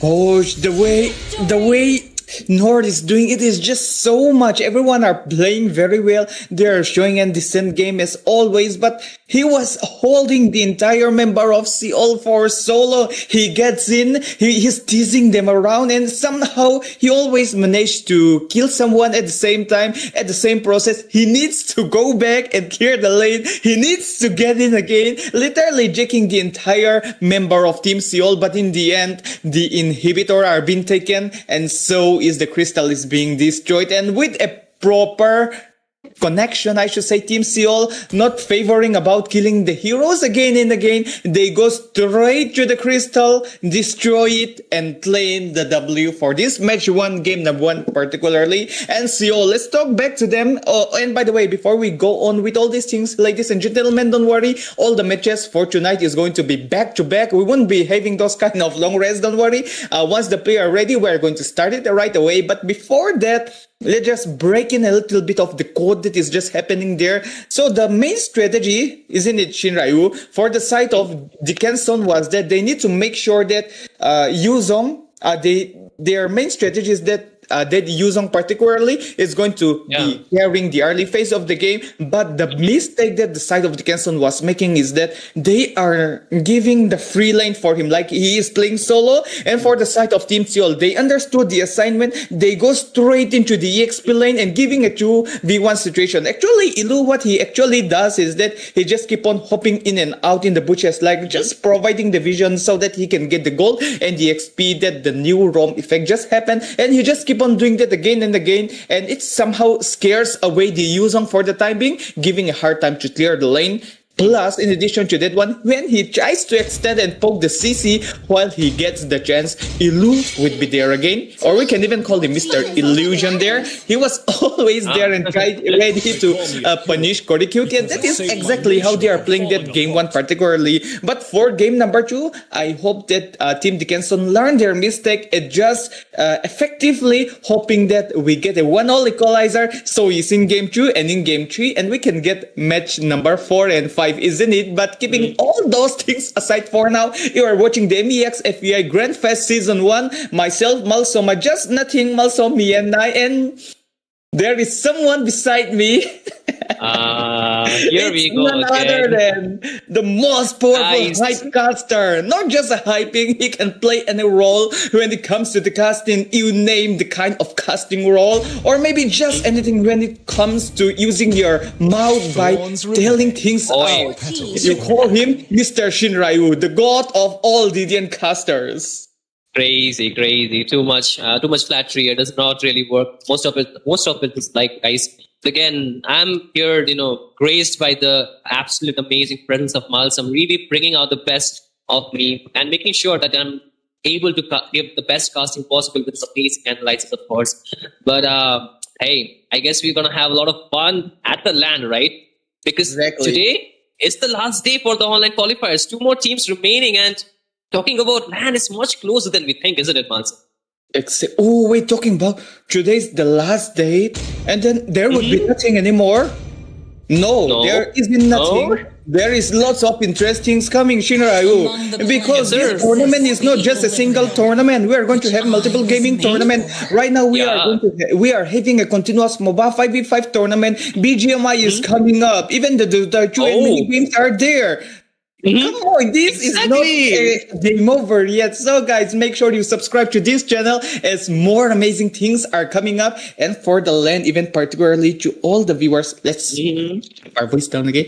There is going to be a cosplay, which is kept somehow like a secret. And in the cosplay, it is never a solo cosplay. Like the cosplayer doesn't come out without the sound. And when we're going to talk about the sound, no one in this kind of tradition is doing like simply playing a background music and coming out, isn't it? There is going to be a singer from Mizoram and also from outside Mizoram. We heard that there is a guy who is also doing a casting and a singing role. He also qualified for the LAN. Mr. Shinra, you're going to sing on the LAN event as well. You're not supposed to tell that out loud. What are you doing, Marcel? That was supposed to be a secret, right? Also, I'm not singing, by the way. Who are watching the live, we are doing exclusive for them. Remember that day. You're not supposed to tell about that, and also about the food stalls out there. You forgot about that. Oh, the Strictly stall. Yeah, you're not supposed to tell about all of that. What are you doing, Malsam? Now they're gonna know, and now they're gonna come and eat good food and watch the cosplay too. Oh no! Oh my God. What am I gonna do about you? Man, this was I not guess thinking on the out. bright side, Shinrayu, we at least get the seat there reserved for us. So I guess they just find their way into the Ardeng Trauma Hall, isn't it? So that they can book the ticket in advance and, of course, get their good spot. Yes, sir. And ladies and gentlemen, if you're wondering, I mean, as it is already out, it is the last day. Malsam could not shut his mouth up about it. He was so excited the entire time we were talking about. Yeah, it's going to be happening in Mizoram, of course, because this is a MEA production alongside FEAI, of course. Like Mizo Esports Association alongside the Federation of Electronic Sports of Indian Association of India, right? And Exactly. yeah. Actually, I'm right. Going to be happening in Aizawl, Mizoram at the Ardeng Trauma Hall. So make sure you give your attendance on the 16th, 17th, and 18th of October. Yes, this year, 2025, for the amazing LAN experience exclusively. Every year should end with a banger, and what's better than a LAN event, right, Master? And talking about the LAN event, not just a single game, a multiple gaming tournament. And if you win big, then you're going to get enough stock for your weekend, or shall we even say your holidays, your winter holidays. And this is something that the MEA is cooking right now. And they are not just cooking it right now, they are even showcasing it right now itself. And yeah, guys, the LAN event is going to be so interesting that just for me and Shinrayu, our words, our knowledge about this isn't enough. So if you want to get more information, don't forget to check out in the Instagram page, that is the Mizo Esports Association, so that you can get all the info regarding this one. And now that we are back into the game, finally, this is match number 1, game number 1 being secured by the side of Team Seoul. And in this game 2, it is going to be with a high hopes, hoping that we get a 1 equalizer on the side of Team Johnson as a Fanny finally erupts it out. This is going to be a really interesting match, and I guess they are going for a little bit of a hero switch. Like at the previous game, they secures the CC by the side of Team Seoul, and Team Dickinson, we are going for the Mr. Ray's wife. So it is kind of a switch for the hero particularly. So I'm so interesting. Why don't you break down the draft for us this one, even though you are the hype caster and I'm supposed to do it, because we want to hear it from you. Okay, absolutely. But again, I like the fact that they're switching things up, but they have a Fanny, and the Moscow instantly pops out. Whoever is drafting or the side of Seoul is smart, man. Like, they know what's up, right? And of course, Dickinson's, they're not really out yet. This is a best of 2, ladies and gentlemen, not a best of 3. So even if they equalize the score, there are going to be more games, and the teams, they have to still fight for the spot. If Seoul, they clear out this game 2-0, they're qualifying for the LAN most likely, but again, it can be depending on the next 2 games, of course. So you need to watch the entire series for tonight. But again, talking about the draft, yes, I do like the Fanny, but there's a lot of counters which are not yet banned, including the high CC heroes like Ufra, like Frederick, can really give a tough time to the Fanny. Of course, the Akai too. not yet banned, so that could be a potential option for the side of Team Seoul here. They have a good touch of the flex, of course. Moscow, really good on the goal lane against the Fanny, absolutely good. Kimi, I feel really good with the poke, but I think she received a recent nerf, what, Malsa? Like, she was overperforming, so her game power spike is kind of reduced comparatively to the previous patch. But a CC would always be a CC as long as she got her yo-yo and her jump and the so-called inbuilt DHS, isn't it? So for the side of Team Dickinson, the first 3 picks, quite decent. But for the side of Team Seoul, it is going to be Blade No Mercy who evolved to King Blade. King Blade. I am hoping to see, you might not expect this one, but a Ling. Oh, let's see the hero. It is going to be Kimi, and we are expecting to see neither Fanny or the CC to go split lane. And Moscow can somehow does that one, but come on, we want to see a Link. Is it like if they are picking the Fanny, of course they are up to the challenge for the assassin versus assassin. Although that is our main expectation, picking heroes like a Frejin or even an Akai might be somehow the side of Team Seoul might like to favor a lot more, because this is not the kind of tournament where not a kind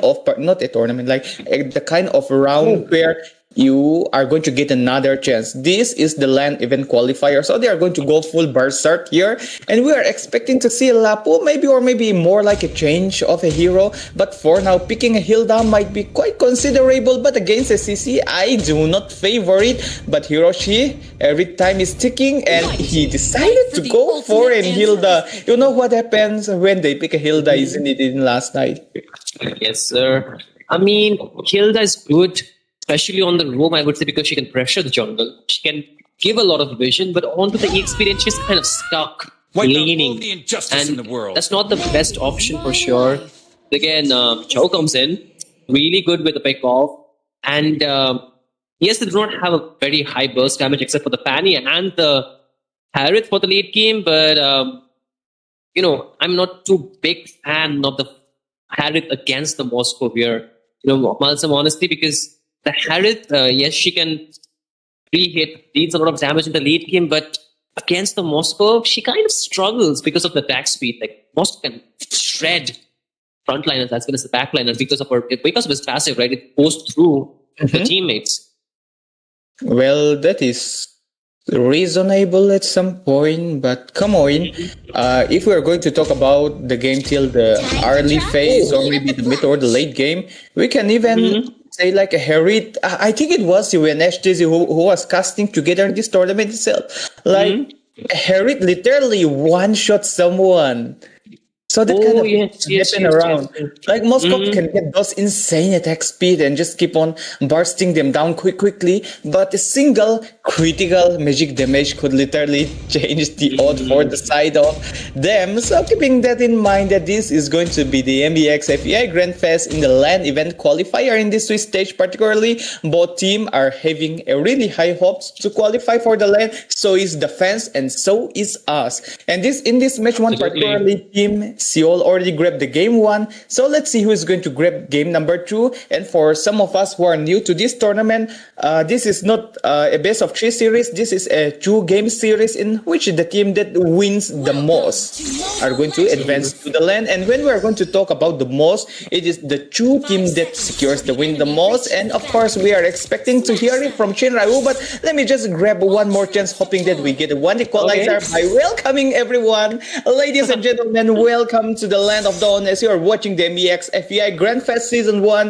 in this mobile 5v5 category. This is going to be another interesting match between Team Dickinson and Team Seoul, and the most interesting part is that we are going to see both jungler being an assassin. And here, myself, Malsom, and right beside me is none other than our LAN qualified caster Shin Ryu, hoping to give us a best match from both the teams, and of course get ready to be amazed by the skills coming out from Mr. Shin Ryu as well. Oh, I'm not the only one casting your Malsum. I hope you remember that. Again, talking about the teams, yes, Seoul already have secured the first point, but again, the concerns, they're not yet to be taken lightly up top. You can see already the Hilda getting a bit of poke, Notorious. still too tanky with this passive, of course. It's gonna be a bit slow game. Both side will wait for that level 4 power spike, but again, I think Soul, they have some different plans. Top lane, they're really pressurizing it. And jungle too. Last game, we remember Elu doing this, right? Forcing the Hayabusa really to a defensive stance. This time, Array is returning the favor. Fan is farming, but nothing too much happening. I think the first turtle where we'll see some action here, Malsum. Action. That is what we are expecting the entire time. But for someone who are playing the co-caster role, we are not so entertained to see so much action because the moment we try to break it down, these things happen.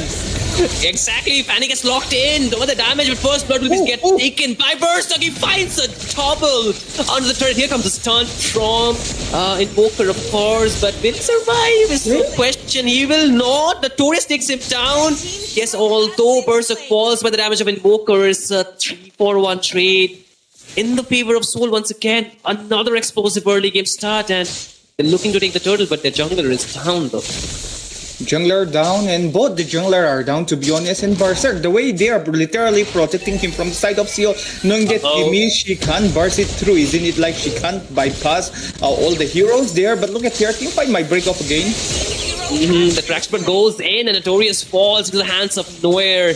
And that's a man advantage for the side of Team Dick and Sons. They're trying to peel or just try to, reduce the HP of Elu. But again, Berserk is ready. It's going to be a 50-50 for this turtle. He's going in.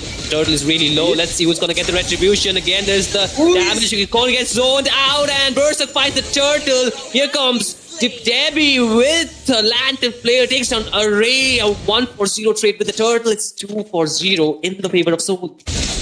Literally starting the game with another big banger and also securing the turtle. In game number 1, it was 4-0 for the first turtle, and in game number 2, it is 4-2. And finally, the Kenson are slowly up to the matching point for the side of Team Seoul. But to get the equalizer of 1-all score, they need to bring in the entire table in this game itself. Of course, they are in their best form as well. They need to make sure that they qualify for the LAN, and it is a LAN event, and bringing many teams from different states is going to be something that is the most interesting, isn't it? It is 4-2. Team Seoul are favoring this game, but getting all those. The dragon, would it be? I think Elu will be still surviving, but Array is a bit in a tight spot. He's getting chased down by 3 members. He's holding on to his life, for God's sake. He still survives. Take up the stun from Invoker, making sure that Soul stays put in their side of the map, making sure they not go more aggressive, and still a stalemate here. Nobody falls. No falls, no bows, but the game still favors Team Seoul. As you can see, the goal difference is 1,000. Maybe at some point this might not be quite a lot, but for the early phase of the game, this much goal difference is going to make some sort of changes. And just look at the item for North. Even if it's FNE, is going to get tons of damage here, but look at here. Is he going to dance around? We have the Dragon Lance, and would it be a final blow? Hiroshi is literally being locked up, and North flexing his pass and secures the kill, and thus the SOD follow-up. But the electrifying beat, will it end it? No, he gets picked up and taken down by Tebby. Of course, here comes Noir with the cables, really dancing around, but not really finding too success in taking down anyone. The turtle will be up, Soul making way for it. But again, they're taking a fight here. Soul, they want to go bot lane the 1v1, but again, Soul wanted to go in on towards Invoker, but decide otherwise. Bot lane, Toby almost taken down. Yep, literally, the way they are playing, they're just so aggressive towards each other. But Hiroshi dives in with the wilderness blessing. Would he get the banger? But it is still inside the first tier. The red, now the turtles all under the control of the Kenson. Will Blade, they reach their own time, but I don't think so. This doesn't look good as North secures the turtle. And there's the way of the dragon. AOG for the retreatment, disengagement. And right now, the Kenson are finally up for the challenge. But in the meantime, in the top lane, Berserk decided to go for the first tier turret. What are we seeing? I'm not so sure, but Team Soul might like to go for the so-called, the turtle can spawn again. It can spawn again and again, up to 3 times, but the turret, once you take it, it won't spawn again. Maybe they decided to go for the strategy. The macro for the side of the Team Seoul is going to open wider, and even the blue buff invasion is already there.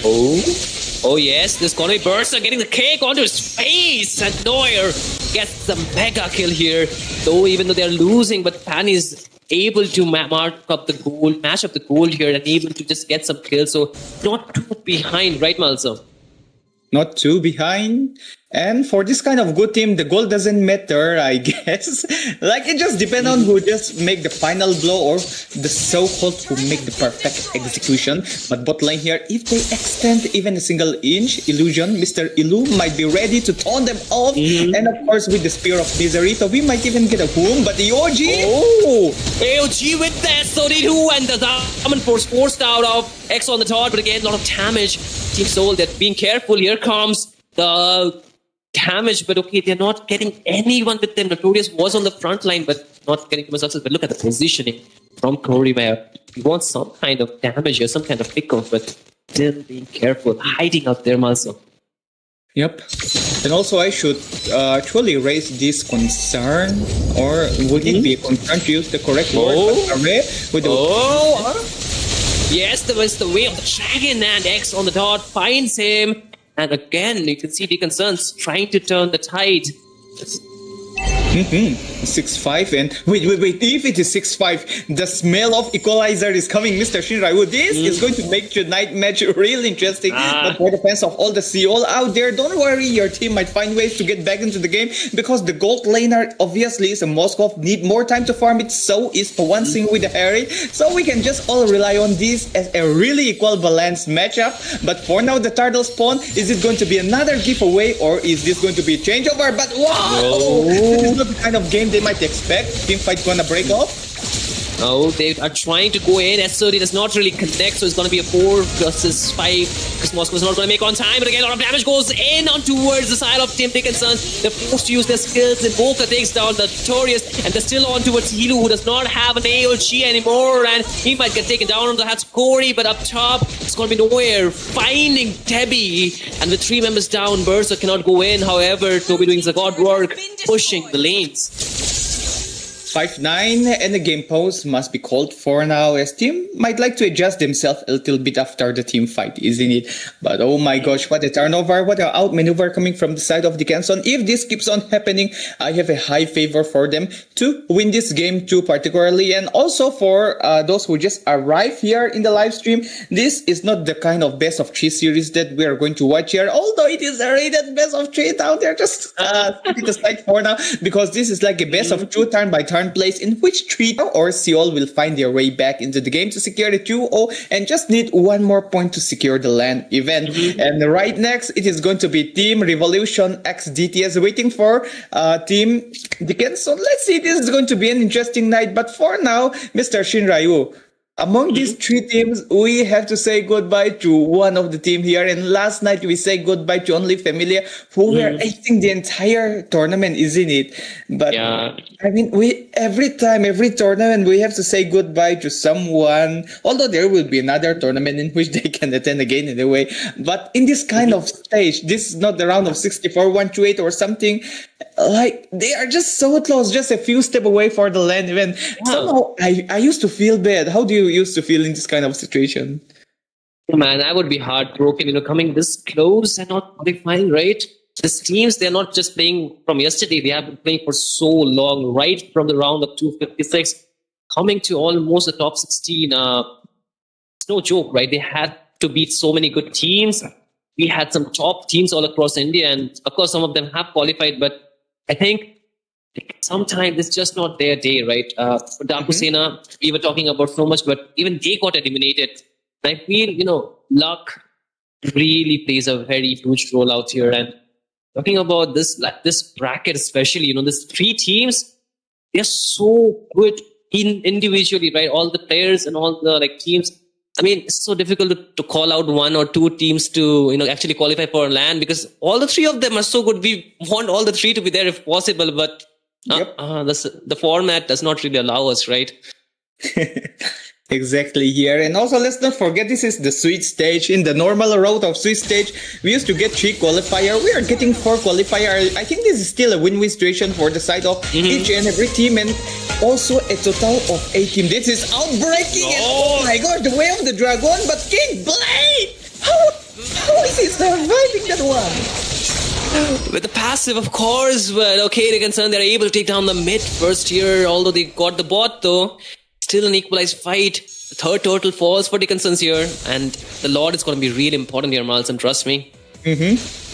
Oh my gosh, I literally voiced my manhood of my voice there. Although I do not have those kind of, like that kind of voice, But come on, I literally love my voice. Like that was literally outrageous. And imagine in the LAN event how much I'm gonna love my voice. But I guess let's just call it okay for now. As this is 9-5. What an event match so far. Still, Team Seoul, for the side of Team Dickinson, they have to watch out for the side of Seoul because they got the most of the late game insurance. Although a Herit is going to be there around, just the like the passive from Moscow is going to hurt him while he's dancing around. But look at here, Nord dancing around and even almost bars down Hiroshi, just 1 HP bar, and he's running way back to his base. And look at those items here. He just get the Heptacid, even got the War. Is that a War X? I'm not so sure, but I do believe there is even a Malefic gun happening there. Oh my gosh, maybe that's why they can literally burst out, and even a loss of respect coming for both the Kimi and the Herit. A first item Radiant Armor. This is something else we have to talk about. And look at their team fight. Mid lane though, it seems like they are getting a lock on towards Elu, and he will get taken down. And again, a bit of a problem you can see, right? The other side of Team Soul, because they lost their roamer, and without that, they just have a Notorious to open up the map. But once again, there's gonna be a skirmish happening around there, but no follow up yet. But again, okay, Noir wants to go in on towards Toby, gets locked in, but still, Noir gets the godlike, gets the turret too. What is this man made of? Crazy, absolutely crazy. Crazy, isn't it? In game number 1, his Hayabusa was doing the entire thing. Let's not forget that one. He was defending amongst a 5-member of Team Seoul. Everyone was alive and they were quite healthy. He literally burst them off and he was doing a lot. And right now in game number 2, we have seen the perfect synchronization from the side of the Dickinson, isn't it? Like especially Array with this aggressive chow and non-stop pick-off coming out. Literally favors the game them for now. And also the perfect execution when it comes to bars down a solo hero. That is there, they are acing, but top lane here, they look quite busy. Why not check it out? And maybe we might even see a really interesting team fight. But no, it's more like teasing each other out. And for some of us like who wants a better analysis on this one, like most of us would know the ideology of they just took the Lord, we have to go back and clear the lanes and make the lane sync perfectly. Yes, that is correct, but the reason why this kind of top team are still forcing each other, like trying to make a team fight but doesn't make a team fight, is that they want to force out each other's spells, skills, especially the ultimate skills, so that they can maybe win the team fight or get 2-3 hero kills, isn't it? See, the curtain calls is even forced out, but I don't think that is the best time to use it. But the Lord is going straight to the bot lane. Top lane Holy Guard is being burst out. Team fight, the smell of an intense team fight. I can feel it, Mr. Shin. Rival. Yes, sir. Both the teams are desperate for the slot of the LAN slot. It's really funny to say that every time, but again, they won the slot for the LAN, so they're not really backing out. DNS, they need to equalize this for them to be relevant for this, but again, Fanny goes in, comes out as well, but again, the turret is still standing on the mid lane. Inhibitor is not fallen yet, but okay, Corey Curie falls in the hands of Debbie Invoker, takes down Berserk, and even with all that damage, out of nowhere finds the legendary on towards Debbie. Even though their inhibitors are standing, they lost 2 members. DNS, they lost 1, of course, but again, there are more waves marching in, and without their frontliners, it's going to be very difficult again, but not too much for DNS. Next on the dot, takes down Toby, and with that, all the backliners are down. 2 tanky members, waves are there. AOG locks on towards 3 members from the side of DNS, but still not enough damage to take anybody down there. Yes, they're able to hold on, just waiting for the death timers to be back, but Soul, they're not yet conceded this game here.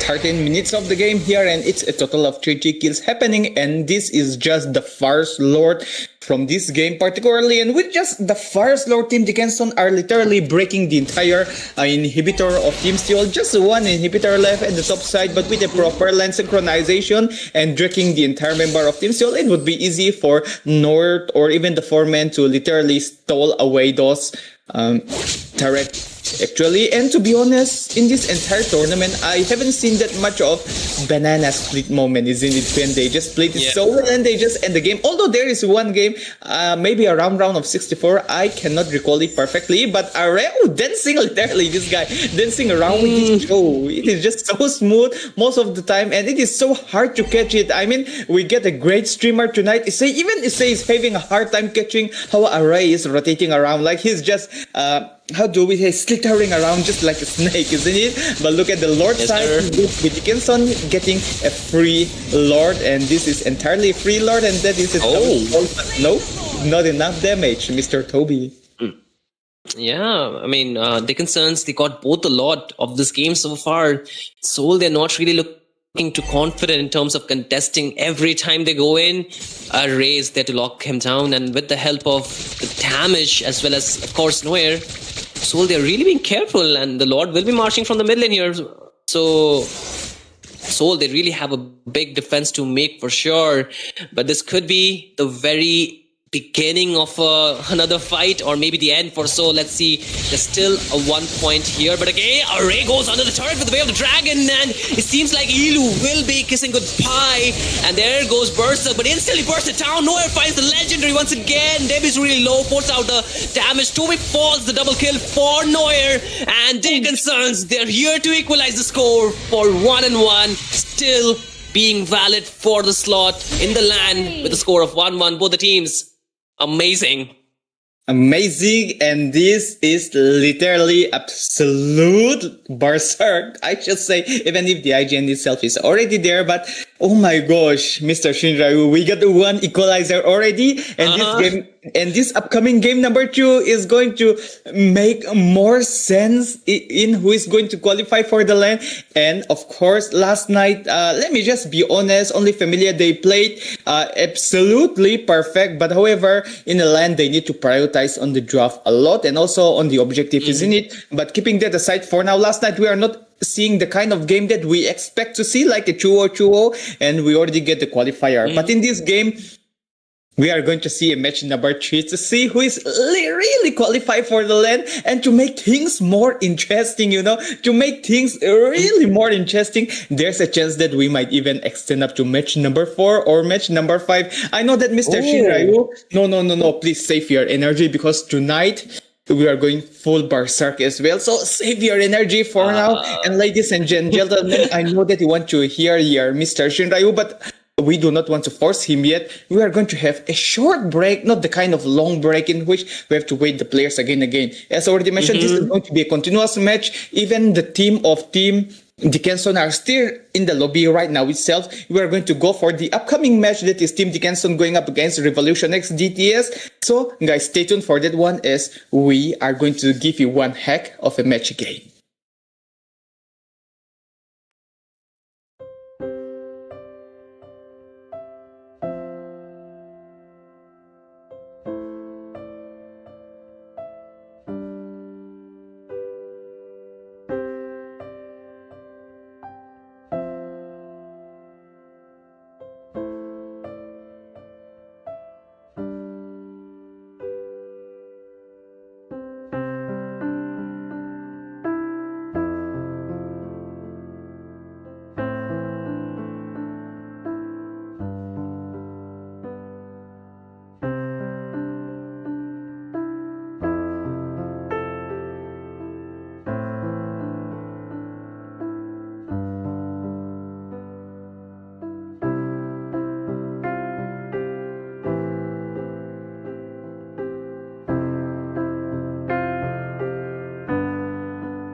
Ladies and gentlemen, welcome back to the MEX FEI Grand Fest Season 1, and everyone, a big welcome to you one more time. And tonight it's me, myself, Malsom, and beside me is going to be our main caster, the head chief of the casting section, Mr. Shinryu. And tonight we are going to have lots of fun again, isn't it, Mr. Shinryu? Mm-hmm. Yep. Absolutely, And sir.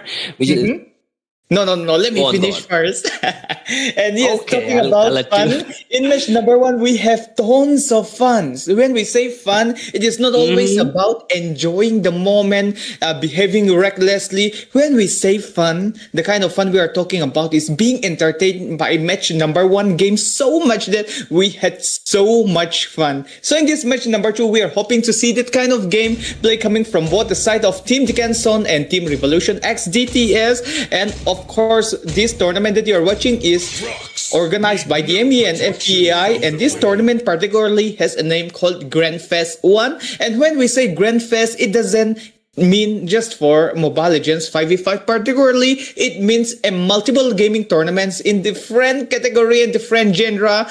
We would like to call it all out because the drafting is already begin, and we won't call it out because you can already check the full information and know more about how this event is going on at the Instagram page of Mizao Esport Association. Don't forget to check it out. And of course, tonight we wish the best of the best for both the team. In match number 1, it was 1 equalizer for both Dickinson and Team Seoul. 1 point from both sides. Let's see how both teams are going to break off, as we are going to start with the banning section. But before we really get inside, Mr. Shinryu, I got one question to ask you. Are you ready? I was born ready, man. I was ready from the very beginning, and I hope that the people watching, ladies and gentlemen, boys and girls, and their lovely pets, of course. I like pets. So you all are ready to watch, right? And okay, we have a cat we have a cat person out here. You know, I was a dog person, but they bit me twice, so I just switched to the cat team. So hey, we are 2 of us again. But guess what? We have DNS onto the blue side, playing the second match of the night. So it's very important for them to either equalize or win this match. But there is Revolution X DTS on the other side. And when I talk about DTS, talk about our collaboration partner, right? DTS. Exactly. As a team. And Revolution, they're more than prepared. You can see with all the bannings coming in. But I'll just take a quick moment to thank to all the sponsors and everybody supporting us, of course, right? CK Hyundai, steering the hearts and wheels for so many family out there and making sure that this tournament is well sponsored by them. Next Gen, although you are not seeing them right now, but the internet partner are them, and they will be showing their magic, their seamless connection in the LAN phase. So make sure that you mark the date 16th, 17th, and 18th.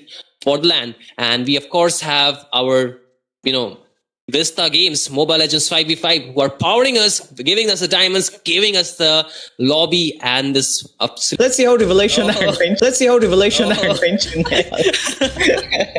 Oh yeah, isn't it? And to be honest, you know what? In this tournament, this might be somehow quite inappropriate to hear.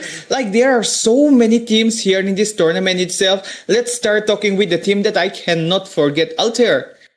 From the very beginning of the tournament, they are good, but they were not so good in the very beginning of the tournament. But as the tournament progressed, they are getting better and better. And so is only Familia, and also one of the team that is eyeing me is Team Revolution themselves. And also Revolution just get a contract with DTS as the tournament is progressing, because they were just performing it so well. So something like that are happening in this tournament. So I heard that, I am afraid that I'm giving false hope, but that is what happened, so that all the team that are out here watching can know that, in this tournament itself, some of the organizers from not just the Mobile 5v5 community, outside the Mobile 5v5 community, come to me, search for me. I don't know how they even get my contact, and ask me which team are good in India. And I was like, in India we get many good teams, like that. We were having a conversation, and what they asked is that we wanted to do a sponsor for this one, and can you give me a good place to scout it? And I was like, you don't know, we have the Grand Fest happening right now. This is the MEX FEI in this tournament. We have tons of good team. Please check it out once. And they also have a good history background with the Dota 2, which is also included in the Grand Fest. Like everything comes all together. And they were really entertained about all these things. Okay, like they are the OG organizers, like not a newly formed organizer that were in the scene for a very long time. So they are eyeing on many teams right now in this tournament itself. So let's see if there's any good news regarding a new sponsor collaboration. But for now, why not go focus into the drafting stage, isn't it? Because we are finally going to see North for the game number 3 here. Game number 1, Hayabusa. Game number 2, Fanny. Game number 3, Lancelot. He's just so goated, man.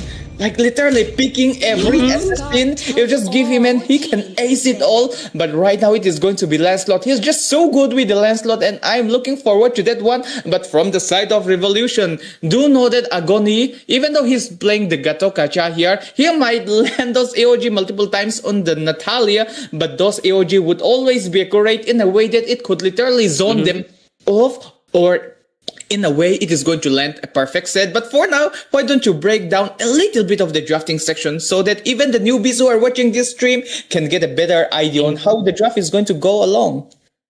Absolutely. But before I break the draft down, I'll just clear a bit confusion for a lot of people watching, right? Yes, DNS are playing this match, but this is match number 2. Match number 1 is already over. It's a best of 2. Both the teams equalize the score.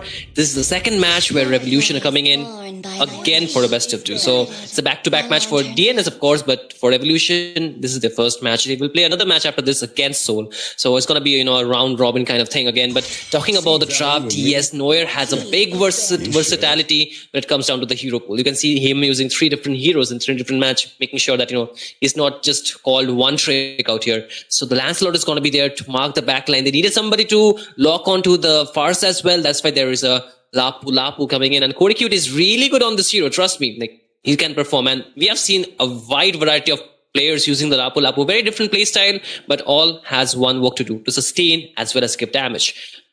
Hylos, self-explanatory. This will be going into the roam though, not the EXP lane Hylos. But again, from the side of Revolution, you can see the picks are really clear and centric towards the sustain as well as the damage on the mid lane. All magic though. So I think they need some sort of physical hero, and the jungler is still due. They need something against the Lancelot which can match either the aggression or can give them really good objective control. So it's going to be important, right? Double S tier hero. A lot of us wants to argue about that, but it is what it is. YSS banned here. They are not going to get the YSS, so their next option could be a lot of the assassins. The Hayabusa is open, but not really too sure if you want to go it against those tanky heroes, right? And talking about a lot of picks, I don't see a gold laner coming from either of the team here, Malsum. Holding the gold laner is going to be a wise choice for both sides. And let's not forget that Revolution. Or shall I talk it in a way? I mean, I can't talk. I'm in the casting section. I don't want to be one-sided or biased. But Revolution, their gold laner. Awesome. I have an idea. This time, I'll side with Revolution. You go with DNS once again. So there's no biasness. No. I don't want to play that round again anymore. Like, you plan to do something. You try to set up something on me. I don't want to play that anymore. So let's just go straight to the drafting section in Revolution. Their gold laner, listen, their gold laner is class 8. What? Yep, he's just class 8. Even his his standard is just 8. He's outperforming all those degree holder and all these things. He might not be the master or acing with his projects and in the classroom, but he's acing this game. So we have high hopes from the side of Revolution, and it is going to be a Granger. But from the side of Dickinson, they have to know that it is going to be the one thing X on the dot with the cloud. We know how we always perform around and dance around with this cloud. This is going to be delicious, and I'm not sure with the Hayabusa is going to be played out, but if a Hayabusa is played right, even a Hylos can have a hard time against it. But against the Lancelot, he's going to struggle a lot, as Lancelot with the Roast Horn and the Phantom Execution is going to literally deliberate him, isn't it? But do keep in mind that a Hayabusa and a Lancelot might be there. This is going to be an interesting match. We have to know that this is not a 1v1. This is a 5v5, a tournament. where we are going to choose the team which is going to qualify for the LAN event. And for those who are new here and for those team who want to get some more info about this one, match number 1 was Seoul and Dickinson already. Match number 1 finished, and right now we are in match number 2. And look at that Valentina. Oh my gosh. I mean, Valentina, wow, you impressed me. Wow. I mean, I like the draft coming from both the side, but the fact you mentioned just a class 8 standard student going up against some of the best teams around the world, around India, right? And he has a really good, presence of mind as well as confidence for doing this. But again, ladies and gentlemen, boys and girls, whoever are watching this, welcome to the MEX FEAI Grand Fest 1. Today's the last day for the qualifiers. 6 teams have already got their slots locked in. 2 more are remaining, and this is the bracket Pool B for these 3 teams. That is DNS, Seoul, as well as Revolution X DTS, making sure that they get a chance as well. And this is the first game in this this is the first game. Yeah, this is the first game and second match of the night between these 2 teams. That is Dickinson taking the blue side, Revolution taking the red side, of course, and both the teams are ready. My name is Malsum. My name is Shin Ryu, and I'm joined by, in the great presence of Malsum, but mid lane, us blood by Aki. Oh my goodness. Oh my, and let's not forget that combo though. Like Agony was literally taunting him and getting all those free hits, isn't it? And look at that punishment. Would it be kill again? What's happening? Revolution are cooking this game. I mean, I would understand if Hayabusa is participating in that clash. Like Hayabusa is going to deal tons of damage, but Revolution, like just the mid laner and the roamer are wrecking the non-stop. Is true on the side of Revolution already. Things are cooking so great, but let's see how long they can celebrate this. Everyone is Ion straight on Agony, but Aki just a perfect rotation. And also talking about the perfect thingy, we are seeing A in the Revolution side, and this is going to be really interesting, especially if they get the chance to qualify in the LAN, but they do have to go up against Dickinson and Team Seoul, isn't it? Yes, sir. The AA duo out here on the mid lane, but okay, full clip. He wants to go on to the Hylos here array, but he's gonna get a stun locked onto towards him. But the first objective will be spawning in just 10 seconds. But once again, we need to pressure the side. Level 4 not really reach for either of them, and that's gonna be a really important factor for the turtle fight. But again, talking about Dickinson, they are, the undisputed champions of the underdog teams. Yes, they have a long-standing history, but currently they're the best underdog team that can be there again. But okay, Array falls for the second time. Even despite using the Revitalize, there is the, AOG already stolen from IMU by Invoker, but will they engage? Okay, Esmeralda already finding him out, but Invoker just making sure that Fenox is not really too close. The jungler is too far for Dickinson, but is it too far for this Lancelot? Full clip is going to be there. AOG comes in, Agony gets locked on, but he has the Revitalize, so he's still healing it up. Hayabusa is still waiting, but he's getting a bit of poke damage. The turtle is reset, and the turtle dance has not really stopped. Revolution, they're forced back, but Hayabusa is saying it's still too early to give up. Let's see, Lancelot is level 5, and he will get the turtle. AOG a bit late, but it's still gonna be Fenox out there. Too low, and he will be falling in the hands of Array. The Feather Strike not really anymore available by Aki, but here comes the bravest fighter onto his Agony. Can he survive without the AOG? I don't think so. Invoker picks up that kill. Hayabusa full clip with the shadow kill, but gets stunned up by Array and fall. The early game advantage completely shifts here towards Dickinson's. Literally a turnover and outmaneuver, we can even call it, coming from the side of Dickinson. Revolution were literally controlling the game, isn't it? It was 3-0 straight up, but the turtle dance, they were just taking it so long. They could have burst it out while Lancelot was there, but they decided to wait it, thinking that Lancelot was in the bush. And the reason, I think I should say that Dickinson, the macro play, firstly win over Revolution, and that is how they're winning those turtle fight firstly. And then after Revolution, we're like still staying left behind. They get the opportunity, and even another takeoff would be valid here. And there's a 4-3 from the side of Dickinson, literally controlling this game for now. And the goal difference might be that wide, but if this keeps on happening, it little by little the goal will increase. And who knows that this might be an under 10 game also. Like the way Dickinson just turn over the game is something else. Actually, yeah, I mean, the Hayabusa really requires a good early game, pretty much of a snowball, but he already fell twice, and that's going to really reduce the farm on towards him. The Lancelot almost going to get to a level 8. You can see it's a very big level disparity coming already in this game, and the more the Lancelot is getting the farm as well as the level, is going to be more difficult because Full Clip is just level 6 and it's going to hamper those objective fights, right? And talking about objective fight, Turtle is going to spawn really quickly. I think they concerns they might go for another pick off here. Bot lane, bam. Okay, it's okay. Just playing around with each other, let's just call it in that way. And Full Clip is not going to reach level 7 in year soon, but look at there, Fenox already on the rotation here. This doesn't look good as he literally gets bars out, and I think each hero are just so squishy. Like, as we used to say that Esmeralda is really tanky, Hylo is tanky, but it just becomes so squishy here. And even Gato with his survive, like the entire team are flashing around the Phantom execution it is. Exactly, what a read by Neuer. And Revolution, they're forced for a defensive stance. Full Clip, yes, he goes in with a quad shadow, but cannot really connect the shadows properly, so still skeptical. But they concern, what a gank out there, right? Forcing out the AOG, getting a kill too.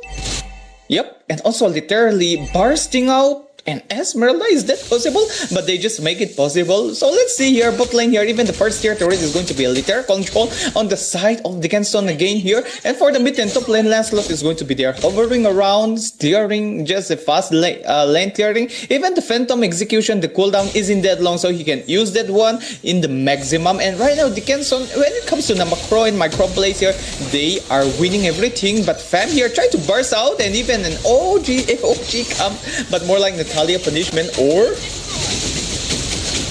Uh-oh, it seems like there's going to be a turn around. Here comes Blazing to it from X on the dot. AOG from Invoker goes in and Fams gets taken down. A double kill for Corey Cutie, and there goes the shadow kill, but not really doing too much. Okay, he actually takes down the array. That is going to be the Hylos, but Invoker quickly turns it around with a shutdown on towards Agony. Mid lane cleaned out the first year by Neuer.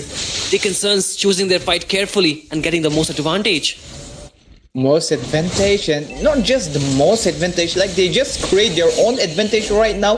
Dickinson, like if everyone literally step one step outside of their comfort zone, then Dickinson would already be there. They are controlling the macro of this game already, like everywhere they are inside their jungle area. North, even in a 3v1 situation, would he outplay? Is this happening?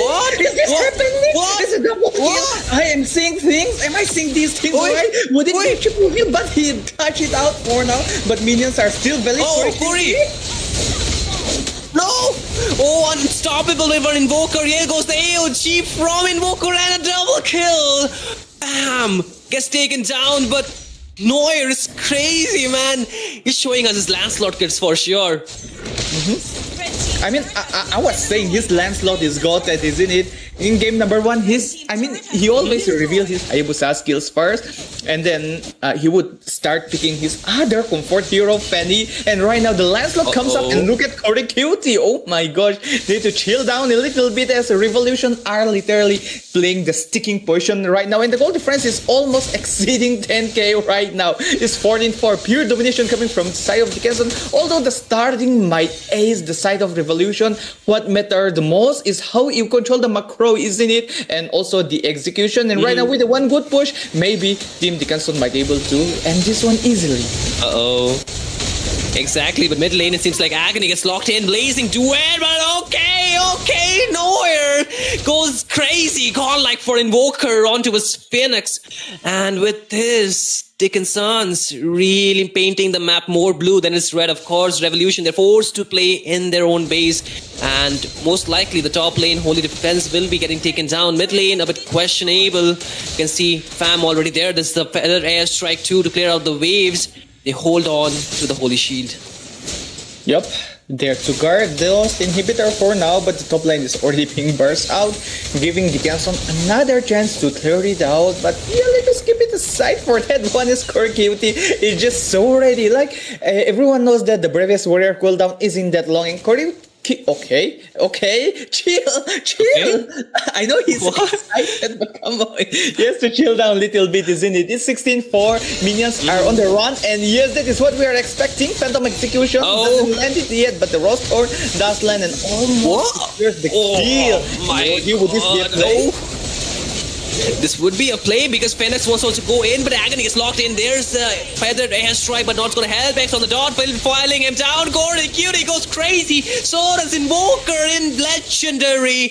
But it's Corey finally gets taken down. However, the middle lane is completely vulnerable at this point for the side of Revolution. And it's getting taken down again. Top lane, it seems like they want to find another engage. One threat down.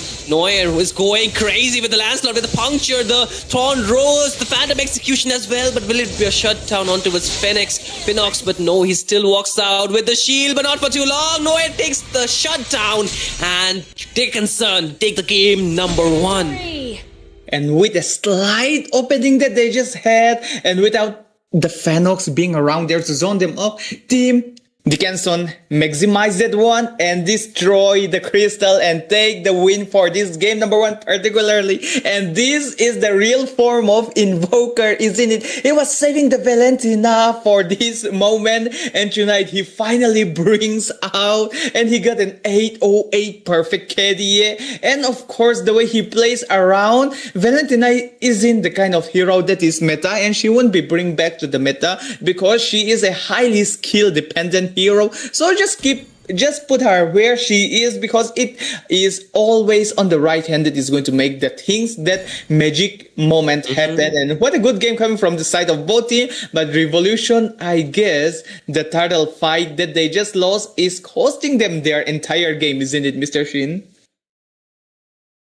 Absolutely. I feel they really overextended the turtle, right? Like you mentioned, they were skeptical about the positioning of the Lancelot, but regardless, the longer they took, the more advantage Dickinson's got, because they were able to locate the members, kind of course, poke them out, lower their HP and zone them. And all those are plus points. And with that one play, it seems like the confidence for the side of Revolution kind of got shaken, and they really started to concede a lot of things. Slowly but surely, Dickinson's, they made sure that the advantage was not really lost. And the more they push in, the more Revolution was put to test, how long can they hold on. But I feel with the farm, the side of Dickinson had, Neuer could go crazy and without getting punished, right? He goes in, kills somebody, comes out without punished. And I should say, Neuer, tonight we are seeing his true form. Like the other night, he always performed it well. But tonight, starting from match number 1, game number 1, he's Hayabusa holding the entire 5-member of Seoul. In game number 2, even in a very tight spot, he's find ways to pick off and secure the kill. Even if he doesn't secure a kill, always leave them in a 1 HP bar, giving them a hard time. And in this game number 3, for the side of Dickinson particularly, he's acing the Lancelot again. And I should say, Nord, you are something that we are waiting for to entertain us. But for the side of Revolution, this is 1-0. They need to take into serious consideration, because if the side of Team Dickinson are winning it again, they are already going to finalize and secure their spot in the LAN event by winning in the 3-1 spot. Yes, so to get another equalizer and to make tonight's matches longer, they need to get the equalizer of 1-0. But however, Revolution, they do have to keep in mind that they still get one more shot in match number 3, even if it's a 2-0. But who knows that it might be a 2-0, 1 or 1-1, isn't it? Anyhow, game number 3, match number 3 is going to come up to decide who is going to qualify for the LAN. Yes, why not giving a full focus for the drafting phase, isn't it, Mr. Shinraiwu? Here we are seeing a Fanny and a Lancelot being banned from both sides here, and a 1-1 obviously, and a Bakshia. I'm not sure about the Bakshia ban that is coming out from the side of Revolution. Like, this is literally quite out of the blue, because Array, he would play the Bakshia if it is open for sure, but I think he would not prefer playing the Bakshia. Rather than playing the Bakshia, why not go for another round of Chow where he can literally enter the stadium of Ardeng Chomahol, isn't it? Like, he needs to be more comfortable, but let's see. Let's see.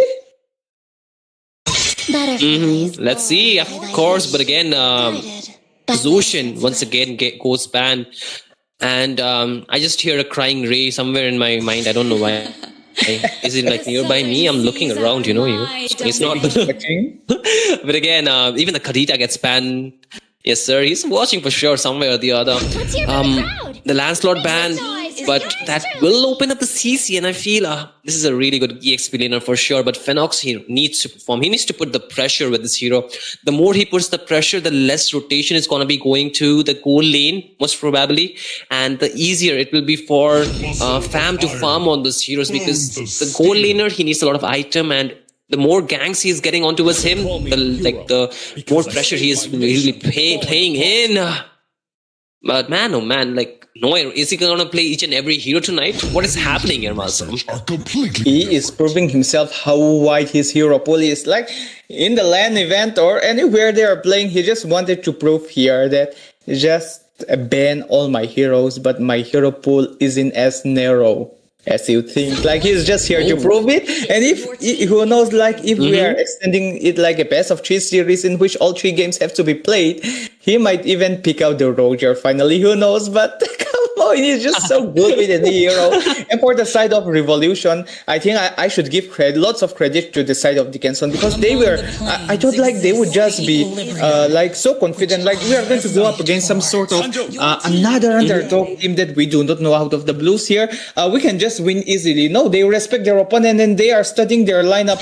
Firstly, they decided to go for the 1-1 ban, which they really need to respect, by the way. Like she's really good, and also they know that Revolution side, they are just so comfortable with the CC play. Like every match, if they get the opportunity, they would get either 1-1 or CC. They know that one, and once a CC is locked down, then Yisanshi is going to be so comfortable in the turtle fight against it. Like he can literally dash around and CC.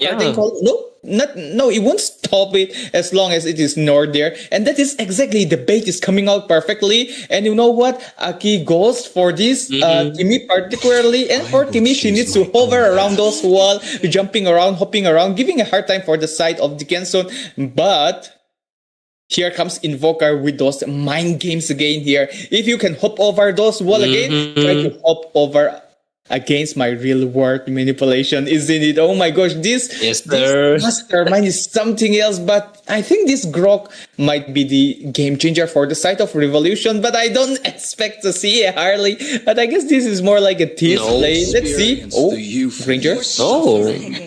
Granger.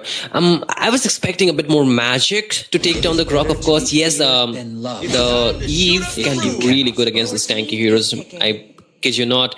But talk about a switch up for the goal lane. Last game, Claude was on towards Pavan saying that is X on the dot. This time, Fam is going to take that hero. But man, full clip really bringing us, ace under his sleeve, because this hero, especially the Armand, we don't get to see it very often, right? That's a pointer. But Is it happening? Yeah. What? Yes, sir. The Armand is so good against the YSS. Trust me, I play YSS, right? I played about 50 games with YSS. There was only one loss, and that was against the Armand. Like, you cannot mark this hero, man. He bursts you down. That is the trap Dickinson are putting. Just see, Array is going for the Kato already. Yeah. See, it is a flexible pick, isn't it? And of course, the EXP laner or the roamer is still there. They are setting the trap and they fall for the bait one more time. It's correct, QT. Lapu is still open. How are they going to deal? Gosh. I am skeptical about that thing too, but questionable, but a lot of things. But guess what? We have seen the draft. Now it's time for the execution. Last game, the early game, Revolution definitely dominated, but the switch up after the first turtle fight. And this time I'm expecting Revolution to really take the early game quite easily, but mid game is somewhere they have to keep their focus in, because again, this is a best of 2. If they lose, they're gonna be trailing behind and hoping that they can get a 2-0 against Seoul, which is gonna be not so easy again. But again, ladies and gentlemen, welcome back to the MEX FEAI Grand Fest Season 1, and you're watching the Mobile Legends 5v5 category, of course. This is the qualifier. Last 2 teams are remaining. If Dickinsons, they get a 2-0 out here, they're definitely qualifying for the LAN. If they get a 1-1, game number 3 is gonna be really important. But again, You're watching the second game in this match number 2. My name is Shinryu. I'm just a humble caster in the greatness, of course, in the greatness and the mightiness of Mr. Malsam for this match. And let's go. The early game, it's going to be really important for sure here. Early game, of course, and previous game it was just 3 kills coming from the side of Revolution freely before the turtle spawn, but the marksmen are literally changing bows, more like they are exchanging their bullets a lot. But when it comes to mobility and all those attack speed from the side of Code, Fem is literally winning for the time being. But right now, see, this is what Team Dickinson are always prioritizing, securing that EXP crab, and with the help of that crab they might even rotate it perfectly and reach level 4 like each and individual of the heroes to give them an advantage in the turtle fight. But for now, an Aemon, I am not so sure, especially in a competitive scenario, like he might get those kind of concealed plays that he can activate it.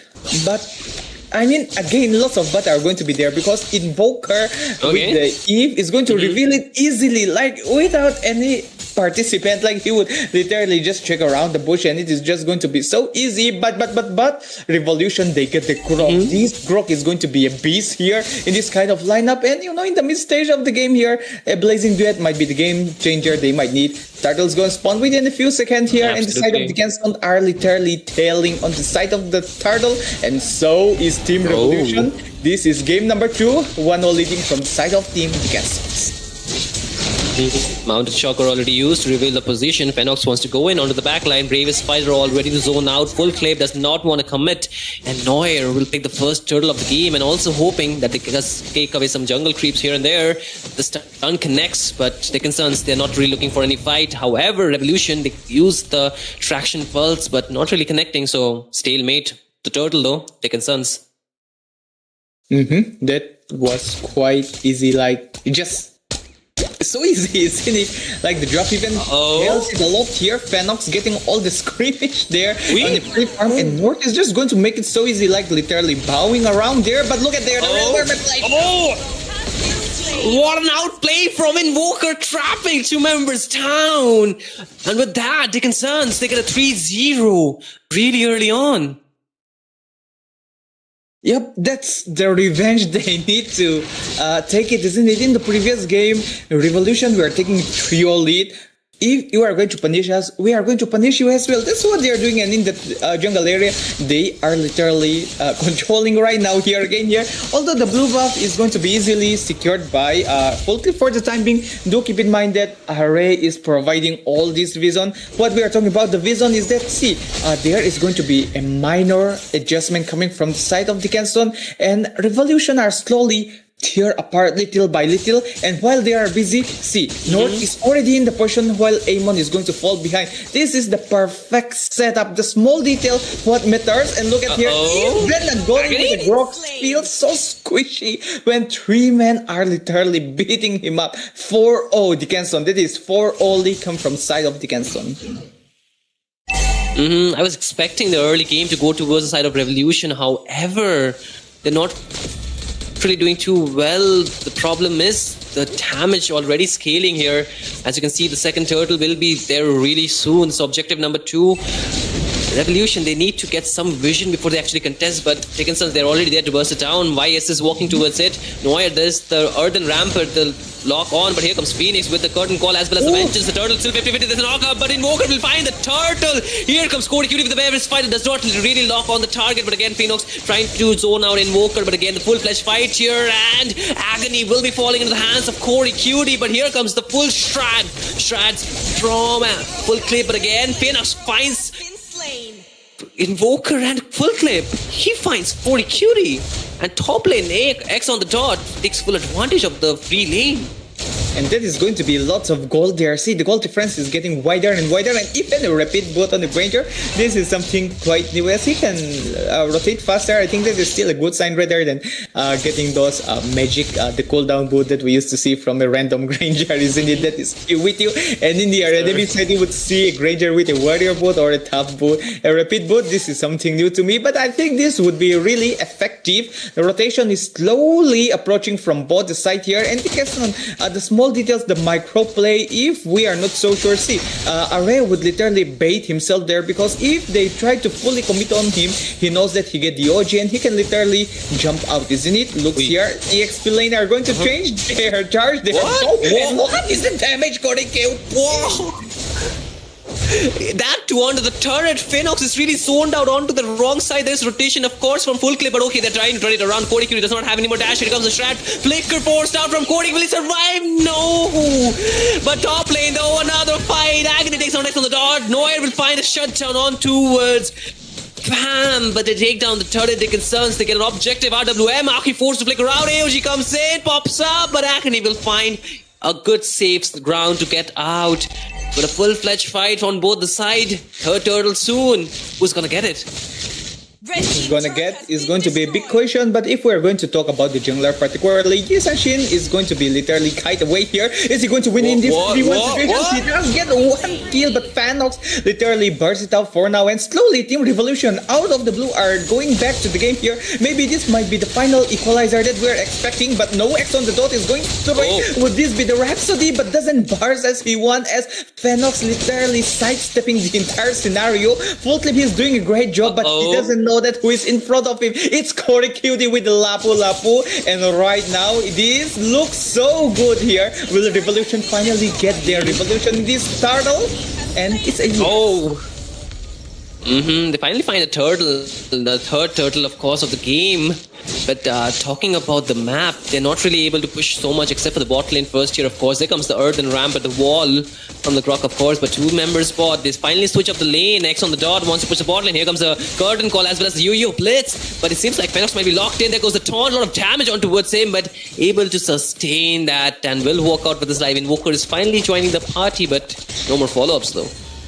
No more follow-ups, and right now just look at the gold there. It is an equalizer coming from both the sides, but when it comes to securing those objectives, especially the first tier turret here, Revolution's already secure top and bot lane first tier turret. I guess they might finally make this. I mean, I don't want to agree with you, Shinryu, but yeah, you are the master at this one. But come on, how is an Amon working in this game right now? Like, Amon, somehow it works, but it is for the Yisanshin counter particularly. But I guess if you can't kill the Yisanshin, why not kill someone who is even tanky, as long as you can burst it down, isn't it? That's the formation that is coming from the side of Revolution. But again, when it comes to the macro play, the Kenson are still controlling the map. See just how well they are controlling the mid lane. If someone tries to flank it, they could punish it. If someone tries to extend it, they are going to punish it again. What they can do is going to be only tear them apart or just take the mid lane for sure. But Fanox, he wants to go in with a curtain call, locking two members down. The bravest fighter already out of from Cody Cutie. The traction pulse though. Okay, here goes Grok with the set, and they're going to commit. RWM forced out. Fan will find the shutdown here, and again a full-fledged fight. Full kill will be falling from X on the dot, but it's going still gunning it down. Agony is really low, still trying to run, but here comes Saki with the damage, forcing out the flicker. And the only casualty is going to be the jungler for mid laner. For the teams walks out. The Lord still waiting. and the Lord is going to favor the side of Dickinson, as you can see. Dickinson not going to be the lead, and top lane here, Thanos outplayed, and Axe on the dot seems to be the one who's outplaying him after all. And look at the blue buff here, North literally teasing around there, and even still, Aki, it is safe for now, but the goal difference doesn't matter much from both sides here. But what we are going to see real soon is that Corey Cutie with the bravest warrior and Array with the OG is going to be so annoying. And the Wild Charge, I know there's already a new name for that one particularly. I'm so sorry, Shinryu, for not catching up, but come on, the Grok is going to be another menace for the side of Dickinson. So let's see which roamer, which front laner is going to be annoying. But for now, Fenox might be the one they need so much for the side of Revolution, tangling them around with those curtain calls, and literally when catching multiple heroes, his participation with those blazing duet is going to be a big changer. But at the same time, the way he's splitting around might be a big banger. But Fenox, I guess trying to make the blaze so much is wrong for now. I guess like he's trying to take the work for taking down somebody, but he's taking too much pressure. But again, there is the Earthen Rampart and the Flaker. While Tectonic Charge takes down Noah, the Lord is up, but who's gonna get it? It's gonna be X on the third. No jungler available, but Agon is really low. Here comes the AOG locking down Aki. No Flicker, and he will get bursted down. Double kill for X on the third. Full clip, cannot really answer. And the rest of the team really does not follow up. And Dickens Sons, they are anyway, what? Wait, what?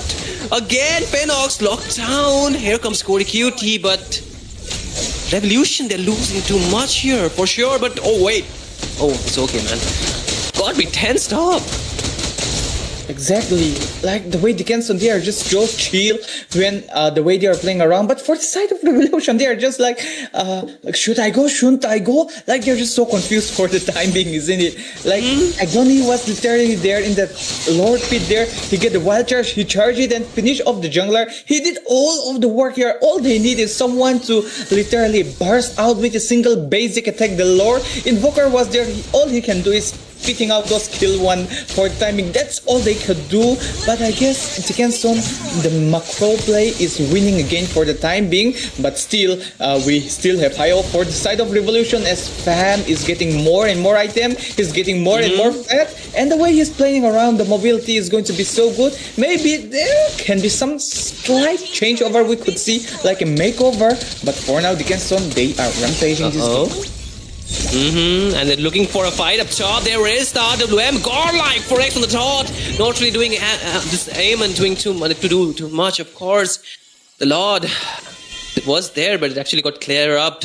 Again, Dickens Sons, they are not really trying to push it too much. You can see Revolution, they're lacking the front line because of their lack of items as well as the wall charge on 3 members. The curtain call is gonna be there, but not really too many to follow up. You can see Noir is still walking out, and Fenox wants to chase him down, taking too much damage. Bit survives, but a little bit no. He still goes out safe. But again, I think Revolution, they want to just play the slow game here for sure, Malsam. They're losing too much momentum here. Although they were losing so much, I think the way what they just made the plays, it was somehow working. See, just True Hero were literally stopping the entire member of the cancel, like Agony with the wild charge, and also following up with Fenox those curtain call. Even if it doesn't land accurately as they want, they are chasing them off for the time being. Like if the minions get inside the inhibitor, maybe who knows that they might lose the inhibitor, isn't it? I guess this is one slight eye opener for the side of Revolution to come back to this game, and Fam just keep on split pushing. Is in the game that they might like to play for now, but he's going for the split push. I mean, for the flank here, the Lord is going to be valid real soon. And gosh, although Dickinson are the one leading, I think Revolution might finally catch up at some point. Yeah, I mean, with the recent changes, even if you're back to behind in terms of gold, you can actually catch up. Again, the Lord is up, and Revolution, they're finding a way. You can see already full clip out there, but Cody will actually find him out. What an instinctual play, but can he find the Lord? He's taking too much damage from the Raising Slash, really low, and Noir will find the Lord, and Cody's gonna find a shutdown on towards full clip, and X finds Agony. Full clip actually still survives. It was not really down, but again, onto the back line, Noir still survives, but full clip finally taken down. A bit of a glitch, but again, he's still there. Both the teams, they wanted to fight full-fledged, but Revolution, I think they're not having the best time because of the lack of gold and items. Exactly, 16-8, and Dickinson, they know that they are just one step away for reaching or qualifying that LAN event. Core Cutie is excited, so is North, but they have to slow down for now as the Lord is marching towards the crystal or the inhibitor side, but the Wizard wouldn't change the game. Will it change? The RWM here is to mark that members inside the zone, and Agony gets taken down. Aki finds a ray, but again, the blazing to win. It's gonna be there. The waves are clear up, but the base is really low.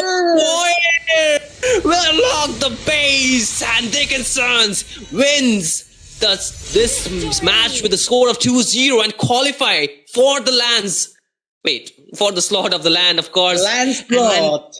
The Lancelot, of course. Without the Lancelot, of course, with the YSs. But again, Revolution, they have a mountain to climb, man. They really need to pull up. And also, wow, Dickinson, game number 1, they were lagging behind, like from first match. Like the more games they play, they become more and more confident. And when it comes to game number 4, they are literally control the entire environment for this Pool B qualifier stage, isn't it? Congratulations to Team Dickinson. They are our very first team that qualifies for the LAN.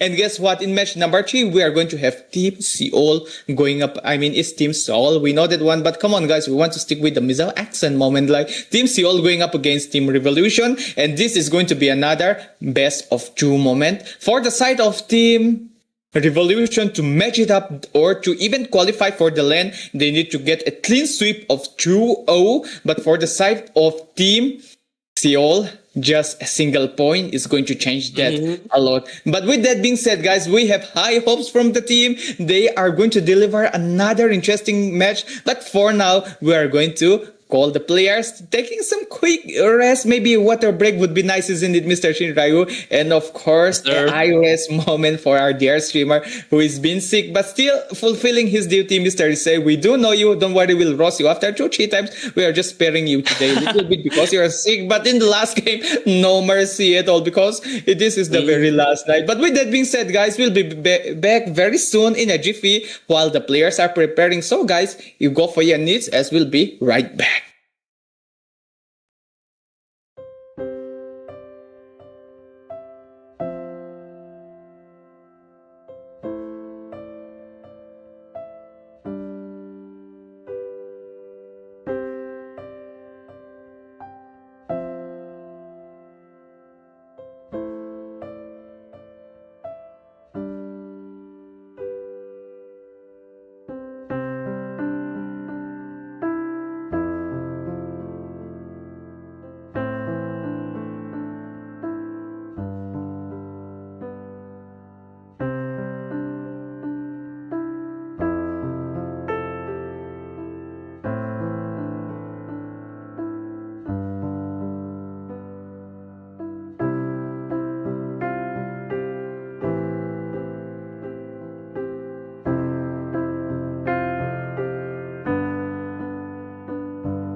Hello everyone, we are finally back, and Mr. Shinryu, please don't mind, and as per your request, I would do it for you this time because you were expecting the Mizo intro, isn't it?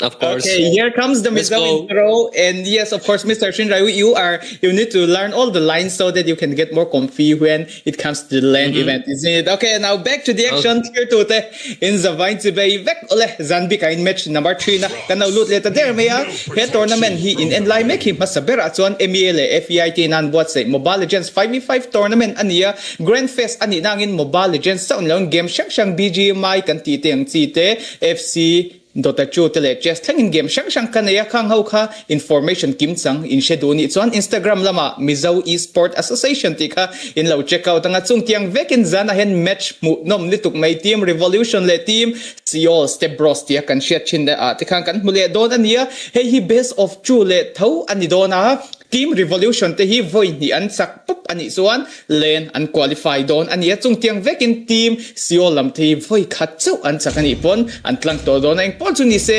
game hi chu game ni mo nom tak chu kan hodon di ti chuan le zanin bi ka hian ke ma chau hian kalau kas don lawa kabulami hi Mr. White kan nei dona ke Mr. Black kan nei dona zana match mo nom le zola kan kas theinan le he shoti hotling nana mi poi mo tak mai Mr. Shinryu, the stage is yours.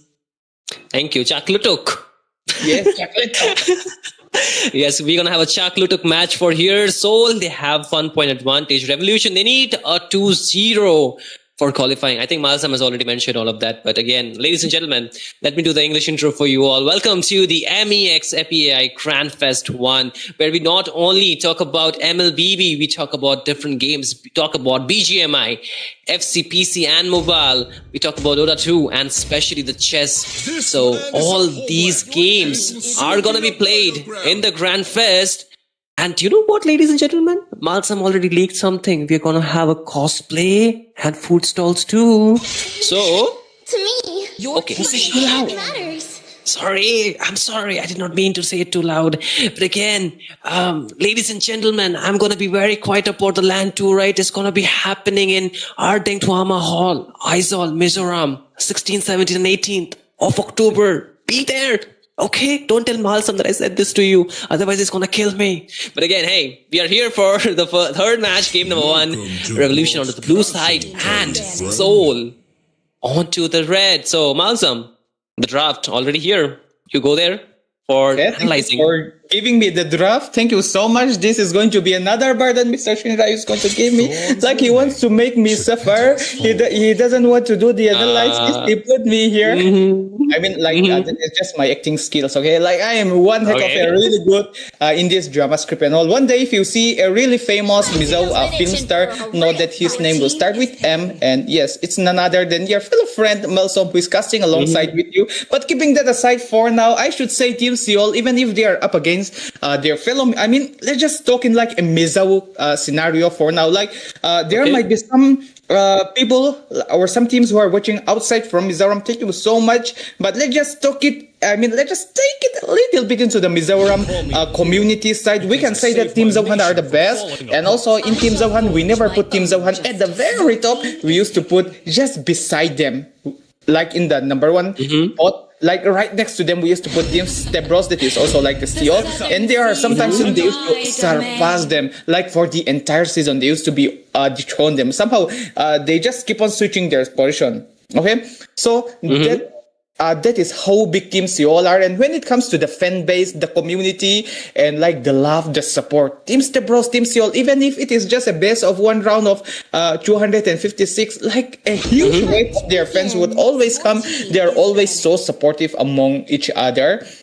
And yes, they are already at the top spot, but still they are up against one of their fellow Mizo, like who are not in the underdog stage yet, like they who are still climbing up to be one of the average team in Mizoram. But see, the amount of respect they are giving, they are banning out the 1-1, they are banning out the CC, like just the entire comfort that they had, they ban it out. And so is on the side of Revolution, not giving away those chunky hero, especially Grok and his illusion, it like the way he's doing.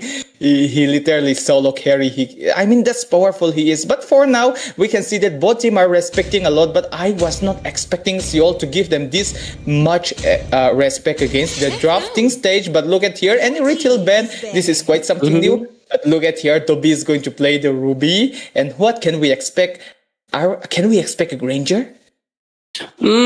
I mean, at least for the side of Team Seoul, they might go for a double fighter, right? The entire resources around the map should be on towards Berserk, and I feel that's a really good choice, but they are really great lock on towards him with the Kadita, with the Clay, of course, but moreover, Full Clip has got the Hayabusa, so right, we know YSS, he struggles against the Assassin, but there comes Toby with the Ruby. He can really harass and you can really spam this crowd control and make sure that the team does not have really good time. And the reason they're banning off the chunky heroes is because with the heroes they have, they cannot really shred down or really burst down the stanky heroes. So their skills would be wasted on them.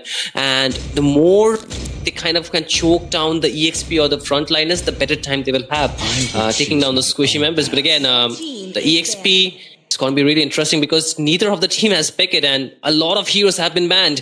And with the Arlot being banned, I feel this might just push them to pick something really out of their comfort or maybe something that is not really so so ongoing in the meta. Angela is wide open, which can still be picked on the side of Team Seoul. And they can even pick, you know what? Esmeralda, who's going to be super thick. But here, okay, let's just leave the hero that is showing for now. Like that kind of hero can be still comp around, but I don't think that Ilu would like to play the Angela. But come on, it's a tournament and it is at the stake of a LAN event, isn't it? So that is how critical these things is going to be around. And also Revolution with that. I mean, you will never see a high loss ban in this entire tournament, isn't it? That is how much respect ban is coming on the side of Revolution. And just one more time, I know you are looking at it right after the ban section. Everything is just so tanky up there. And from the side of Team Seoul, it is all about the mobility here. So it's about banning out the sustain and banning out the mobility. And we can understand how both teams are like to play here as well. And for the side of Revolution, let's just go back into their drafting stage. They got a key who can literally burst down anything, like anything that moves around. And to protect all those upcoming things, they got the Farsa with the Purify. I think this is a good thing coming from the side of Seoul, maybe forcing a key to use the Flicker. You know how the Kadita is used to play around with those flickers. Maybe we can see those kind of plays, but look at here. We are going to see Fam with the Herit. And you know what? It might be a little bit of an old-fashioned and also already being revamped. But come on, just one more time. Break the limits, isn't it? Chains. Yes, sir. And I like the phobias. Honestly, that's a really good denial at the same time.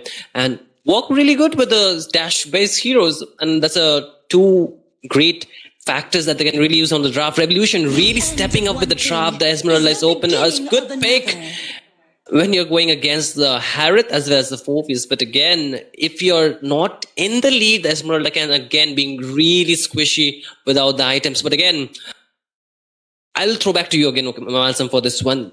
Looking at the draft, which one do you think has a better, time going for the execution in this match? Of course, when it comes to execution, the one who gets the Kadita and the one who gets a Herit would obviously deals a burst damage. But do note that they are going for those sustained picks again from the side of Seoul. But again, the one who get a better burst, I should side when it comes to the perfect execution. And even if this Herit somehow get enough item, even an Esmeralda can be even really be squishy. The thing that I fear the most, to be honest, is the Tigreal that is going to pick here. Kalia, she can grab one hero and bring it to their side. When she brings, using those tsunamis, slam that particular hero, Tigreal would already be there in behind, catching the entire member of Revolution. And that is how good Ilu particularly. And oh, what is this? Hayabusa, did you see that drunk walk there? Anyway, guys, keeping that aside for now, to all the viewers out there, guys, let me just do one more intro in Mizo, and maybe you can even go for the English, isn't it? Here to in the white land of Dona, kan daw lomdut le vectua zanda match mo nam tak kan enter here Revolution le Dickenson te ania tun tournament bikatanian Dickenson. Wait, is it supposed to be Seoul? Okay. We'll updated one. O kakatukan na update. Oh. Mula Revolution le Seoul lamten match mo nom tak min mo dona Seoul lamte game khatso sa angay to len qualify nan hian te son Revolution lamte ro game hi an mo dona ni bot team ni te du sang na sang ver kan sana chung tiang vek in pe tournament in like hi MEA le FEAI te nan bot say Grand Fest ania Grand Fest kan tikan game pakhatso tournament ni lawin game ti sang tournament he event chung hian khel ani dona tun bik a chon web hemi channel bik a chon mobang or live stream kha kan hunga ma se nakina chuan in hal hel BGMI ti tele game sang te kha kan lo chop le dona khang ka information kim chang in lo endu ani chon le in shedu ani chon kan soile soin hu Instagram ma ve khan Mizo Esport Association ti khan information kim chang in lo dongang ti chon in caster zanin bikami hi ko casting role ka play le dona kai hi malso makania kabula casting le hype casting he so taka ti tu le len event ta podcast tour Mr. Shinraiwa kan lo lom lu ta cheu kan lo lom lu ta se Mr. Shinraiwa. Hello, ladies and gentlemen. Welcome to the MEX FEAI Grand Fest 1. I'm going to really do it quickly because the match has already begun. Revolution versus Seoul, match number 3, game number 1. Seoul, they just need one more victory for the slot in the LAN, whereas Revolution, they need a clean match here, 2-0. But again, top lane, a bit of skirmish already, but it's going to be okay. And ladies and gentlemen, MEX FEAI Grand Fest is not only about this Mobile Legends category. There'll be more games played, and there's a lot of information to be shared. So make sure that you follow the Mizo Esports Association. But before that, Elu is a bit stuck. There comes Notorious with the Starfall, and there is the Feather Airstrike at the same time. But the Turtle, Elu takes the full rough wave, still survives, and oh no, Berserk might take down Aki. She falls first blood. Turtle though, full kill of steals, and he's locked in. Esmeralda wants to chuck him down, and Berserk will find a double kill of course. And it seems like Revolution, they're playing on a defensive side. They're playing on the forced passive side, and Seoul really going full-fledged, and Notorious, he does not really want to stop with Esmeralda, knows that he has an advantage because of the shield, and there goes the again, and the turret really low, flicker in with the Tsunami Slam. Elu will be falling, but the Feather Airstrike will take down one, and Berserk will find a killing spree on towards Agony, and they will be going back. Revolution starting it up a bit not so good. Not so good, and that is Seoul. They were literally trapping them around here, and Notorious Hiroshi, particularly him, he was chasing away the members of Revolution, and when they were in an handicap position, Full Clip get the full advantage on securing the turtle, but that's exactly what Seoul are planning again here. They would get the turtle, but in exchange of what? 4 solid hero. Although the Revolution managed to secure 1 kill, but it's a roam, and that is also a Tigreal who already used all of his skills and spells. What else can he do, isn't it? That is a great start come from the side of Team Seoul, and Revolution, as already mentioned by Mr. Shinraiu himself, they need a mountain to climb, and I hope they are getting all those boots ready, because the mountain might be quite hilly. Oh, the implosion completely missed out onto its Agony, and Seoul, they're actually controlling the map, having a good tempo, but once again there is the Mountain Shocker, but gets locked onto the Tsunami Slam, but too much damage. Feather Airstrike already used, and there comes the rough face onto Berserk, takes down Aki with the assassination this time, even though they have an Hayabusa, but Aki with the assassination. Top lane Fam, not top actually, bot lane Fam takes down Toby, but he's actually stuck there. Notorious is here, there's Esmeralda, there's again a knockup, Toby with the push, and he will get taken down. Chaos finds a kill, but Agony gets zoned out and will be falling. Turtle is up. Full Clip is making sure that Team Revolution stay in check of the objective take. He gets the falling star moon. There's a knockoff. Full Clip takes the Turtle. Revolution 2-0 in terms of objective. There is the Summon Force, and 2-member falls. Revolution with the action, but Berserk might just steal away the purple. And that's a 6-5 lead coming from the side of Revolution. They were literally losing the entire scenario for the early phase, but they do learn their lesson from that second match, and right now they're coming back. At least securing a 1 win isn't enough. They need to secure a solid 2 win to qualify for the LAN. And look at the Tsunami Slam. Will Berserk survive? But not a chance. There's a kill there. Just right on time, and chaos for the last bow. And it's 7-5 leading point from the side of Team Revolution. And right now, Seoul, what can they do? There are lots of things they could turn around, but the kind of lead that they just had, the throw that they just had is quite terrible. Is this the end for Seoul? But not yet, because they are Team Seoul for a reason.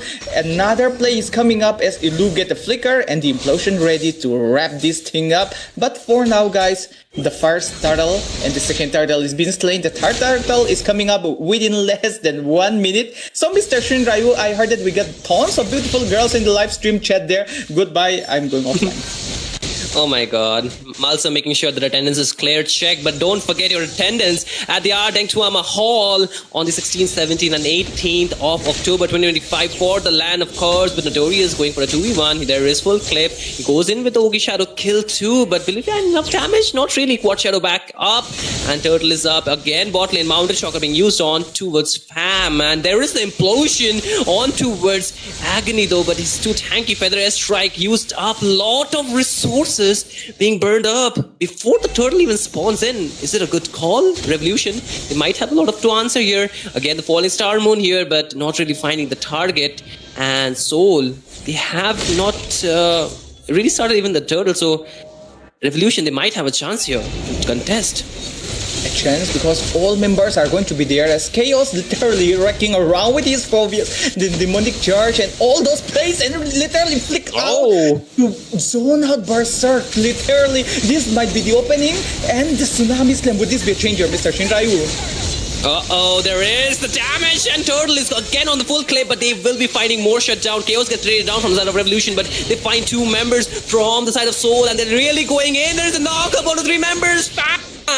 Finds a double, and Revolution, they are charge of the map, and this is your Revolution XDT, as formerly known as Revolt of 1857. Of course, they take down the mid lane first year, bot lane 2, full clip is pushing, and Soul, they're on the defense. What do they do?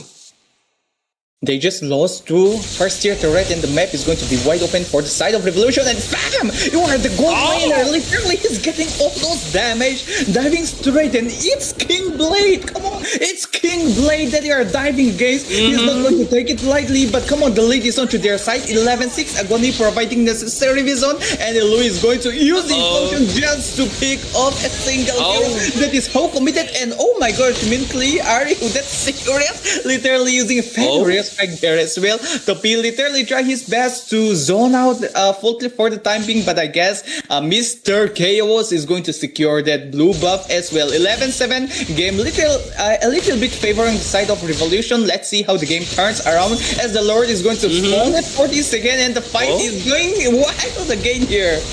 Yeah, Chaos is forced to engage. Has a 4-man knockup petrify in. Aki goes in, finds Berserk, and there is the Salmon Force 2 and Team Soul. They're on to the run, but here comes Revolution chasing them down. Fam does not find the zone here, the range. Otherwise, he might have taken down one more. But Revolution answering back the aggression with their own aggression. The Lord is just 10 seconds away. And Soul, they are really conceding a lot of map here. And let's talk about a little bit confidence come to their side. Oh, wait, the implosion place? Would this be the place? Is this the play? That's the play we are waiting for. And the moment when we talk about the confidence, finally, fam, even if he's just a class 8 boy, 14 years old boy, he get his confidence back. And look at the KDA, it's 503. This is a pure domination coming from the side of Revolution. Finally, 3,000 gold difference, all objective being secured into their side. In first tier turret, each of the lanes are being taken. With the right push, they could eventually burst out or even secure the inhibitor to end the game. It might still be a little bit risky unless Team Seoul make those big mistakes. But for now, Revolution, this is the Revolution, isn't it, Mr. Shinryu? Revolt of 1857, also known as Revolution X DTS by now. This is the kind of formation that they used to play. But on the side of Seoul, are they playing it around? Are they trying to force themselves into game number 2 to get the 1-1 again? I'm not sure, but I do hope Seoul are waiting for something, the perfect set to take us to an easy win. I'm not sure, but let's see here. The Lord is marching towards the mid lane. Yes, sir. A lot of the potential for the side of Revolution. Of course, they have the Lord and Soul. They need to do one thing, that is going to be defend and clear the waves. But here comes the Tsunami Slam again. A knock-up Agony takes down Toby. And with that, Soul might have an advantage. There is the implosion. Takes down Chaos. Mentally finds the kill. But in the backline, there is the Hayabusa full clip. Trying to find an assassination. But it's a very low HP. Esmeralda gets taken down by Fam. And the Lord is not even cleared. It goes onto the mid lane. The holy defense is down. There's a knock-up. And there's a Tsunami Slam. And Elu gets brought back. And a godlike for Fam. And with that Revolution, they get a 3-man down. Berserk is really low. Toby's going to be back on the map. Maybe they cannot really push in, but they definitely won the fight here. He might be just a 14 years old boy, but when it comes to the MOBA 5v5 in the Land of Dawn, he get enough experience to dominate each and the entire member of Seoul, isn't it? It's 704. This is outrageous. Even if they are fully committed on this Herod, he gains the shield, he outbursts them. When Hiroshi with the Esmeralda tries to steal away the shield, he just bars him out. And let's not forget Chaos, he's just a menace there. He's always there in the backline. Agony, he always get the spotlight, isn't he? Trying to make sure that he at least get a Tsunami Slam as it lands. But look at here, we might see some engagement. Ooh. But for the side of Team Seoul, I should say Toby, he's the beast. He might be the very best or the guy who could literally dethrone Mr. Prime when it comes to the gold lane. But for now with the Ruby, I think this is not the best choice Team Seoul could play. But I do remember in the most recent match they have played, his Esmeralda was the game that literally changed the entire scenario. I mean, yes, he's on a Ruby, cannot really get the range, but okay, Agony gets a knock on towards 2, he finds, Toby and Aki with the kill, again, Elu brought back, he has the implosion, still, but not really committing on towards it. The Lord will be a bot lane, there is the Esmeralda Notorious pushing still, but without him, can they really contest for the Lord? They might have to concede, and cool, they're again going for the defense, but can they defend? Looks like it is going to be a little bit more of a free Lord coming to their side. And see, these are 5 objectives secured to their side, but they might already break off. Yeah, Agony gets taken down. Elu is getting chased on, knocked up, and there is the Feather Air Strike, and Fam wants to go in, but really low. But no, full clip find a shutdown. Berserk gets taken down by Aki, turning the fight. Full clip. Why is the double? There is the play, but the flicker does not really connect by Toby. The I am offended was there, but the timing was a bit off. The Lord is marching down mid here. Soul, they're just 2 members left. Revolution, 4-man with the Lord. It's a flip. Can they get the first match here? There is the engaged by Chaos. Toby's onto the front. There is Mentally with the Feather Air Strike. Aki wants to go for the back line, but she gets taken down by Mentally, and Toby really doing his best to hold on. But full clip will find the kill. Here is the rest of the troop from the side of Team Soul. And Revolution, they're forced to go back. Notorious with the stun. Aki is still not there, so they might want to go back. But again, you can see Chaos want to go full in. And there is a shadow kill once again, but not really finding enough damage. Notorious is really low, but no, they do not take him down. Revolution, they find 2 inhibitors though. Literally 2 inhibitors, and let's not forget, see, Fam, he barely get an inch. It was not even a single HP bar left for him. It was less than 1 HP bar itself. He slowly generate the shield back and literally recover all of his lost HP, and that was literally outrageous. That's the kind of gameplay, that's the kind of game that we are expecting. But you know what? If I tell my other fellow Mizo people that Team Revolution are almost getting a 10k gold lead, they won't believe, but when it's this kind of play, it might be an over happening game. Actually, and there is the full damage from Fam. He's dancing with the Harriet, and Toby goes down in this fight. Revolution, they do not have the luxury of the inhibitor turrets. You can see, not Revolution, it's actually Soul. They do not have the luxury of the turrets here, and Revolution, they have the full advantage. They can push in, but will they? Because they need to be careful. If they just overextend, it might be a backfire for them as a side. They should just wait for the Lord here and hope they can end with it. Discipline plays, land being freeze, not allowing Team Seoul to get the farm. Small minor this could make a big change. And Aki, would he survive? For now, it's literally everyone is chasing him. But rough wave would cool down anyway, right? It's a good sign. But look at their Hiroshi. And the damage from this fam is outrageous. We need to check out the items right away. Let's check out this item and look at that. A full item is being built into this side. You could even sell the boot and get immortality, isn't it? That's how kind of it can be for now. But for the side of Team Seoul, I guess they are not so comfortable with the rupee. I mean, like the fighter hero and the gold lane here, but still King Blade is there for the late game insurance. But 4-5-3, I do not know. The Lord is going straight into the favor of Revolution again here, or Seoul. Look at here, Ilu, he's getting thirsty with the flicker there. Yeah, there is a lock on towards Chaos, but the full kill will find the Lord. However, Soul will find the kill on towards Chaos, but they go full lane. There's a chaotic situation out there. Double kill for Mentally, and Soul is onto the run. Ilu will lose his immortality. There goes the Quad Shadow, and the Shurikens take down Ilu as the two members down for the side of Revolution. However, they take the Lord. The minion goes in, but there's a fight. I am offended by Toby, and Notorious wants to go full lane, and bam! Still maneuvers his way out, but there's a flicker forward from Toby, but he's still out playing it. Fam, how are you doing that? How are you still surviving? And Toby's all by himself, but Aki will take him down. And Revolution, so good here. Oh my gosh, that is 14 years of experience in this world. And here comes the Quad Shadow with the kill, lands it by full clip, and that's a win for the side of Revolution. Bringing up to the challenge and are in the table, the same table, in the same board of Team Seoul right now. It is 1-all point for them. Whoever wins this match are going to be the team that qualifies for the LAN right now. Oh my gosh, what is this? I do not know. And what is this fam build of? Maybe the power of agency? I do not know, but so far, oh my gosh, you are seeing what I'm seeing, right? I mean, you are the one who is hyping that moment, but oh my gosh. But however, guys, we can't celebrate for the side of Revolution yet, because Team Seoul, that's the time, that's the kind of momentum they want to build. They are always doing the same thing. Even though Team Revolution might dominate and win that game, they hold it long enough in which a single mistake could still allows them to win this game back into an easy LAN qualifier. But in this game, number 2, Team Seoul, they, even if all their comfort hero pools are being banned out, they are going to pick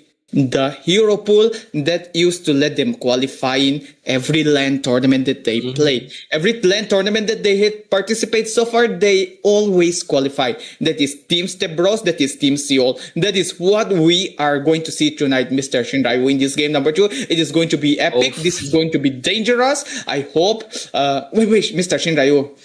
Let me take over this drafting stage, because this game is just going to be so hard, so much. I'll just go in and talk with the beautiful ladies in the comment section. Wait. I mean, I am not feeling so well. I think I got some kind of high fever. I have better idea. I know, right? I have better idea. You say, I mean, these are streamer, like it would be boring for him to literally hovering around and pointing around the direction. Let him do the casting and streaming. And shall I go off? Yes, sir. Like, let's go off. Let's go first. Let's go off. Let's Issei handle it, man. We need to watch the game. Yep, exactly. Issei, good luck. Bye. Good luck, Issei. Bye-bye.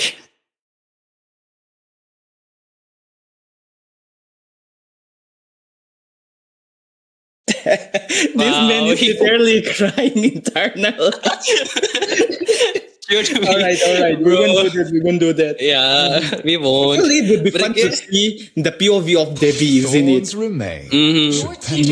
But anyway, we have to complete our tasks. Like, we can't force her anymore. So let's just go back to the game, isn't it? So tonight, the tournament that you are watching right now is the MEA FEAI Grand Fest Season 1. And for this game particularly, it is the MOBA 5v5, also known as Mobile Legends 5v5, particularly made for us, Indian.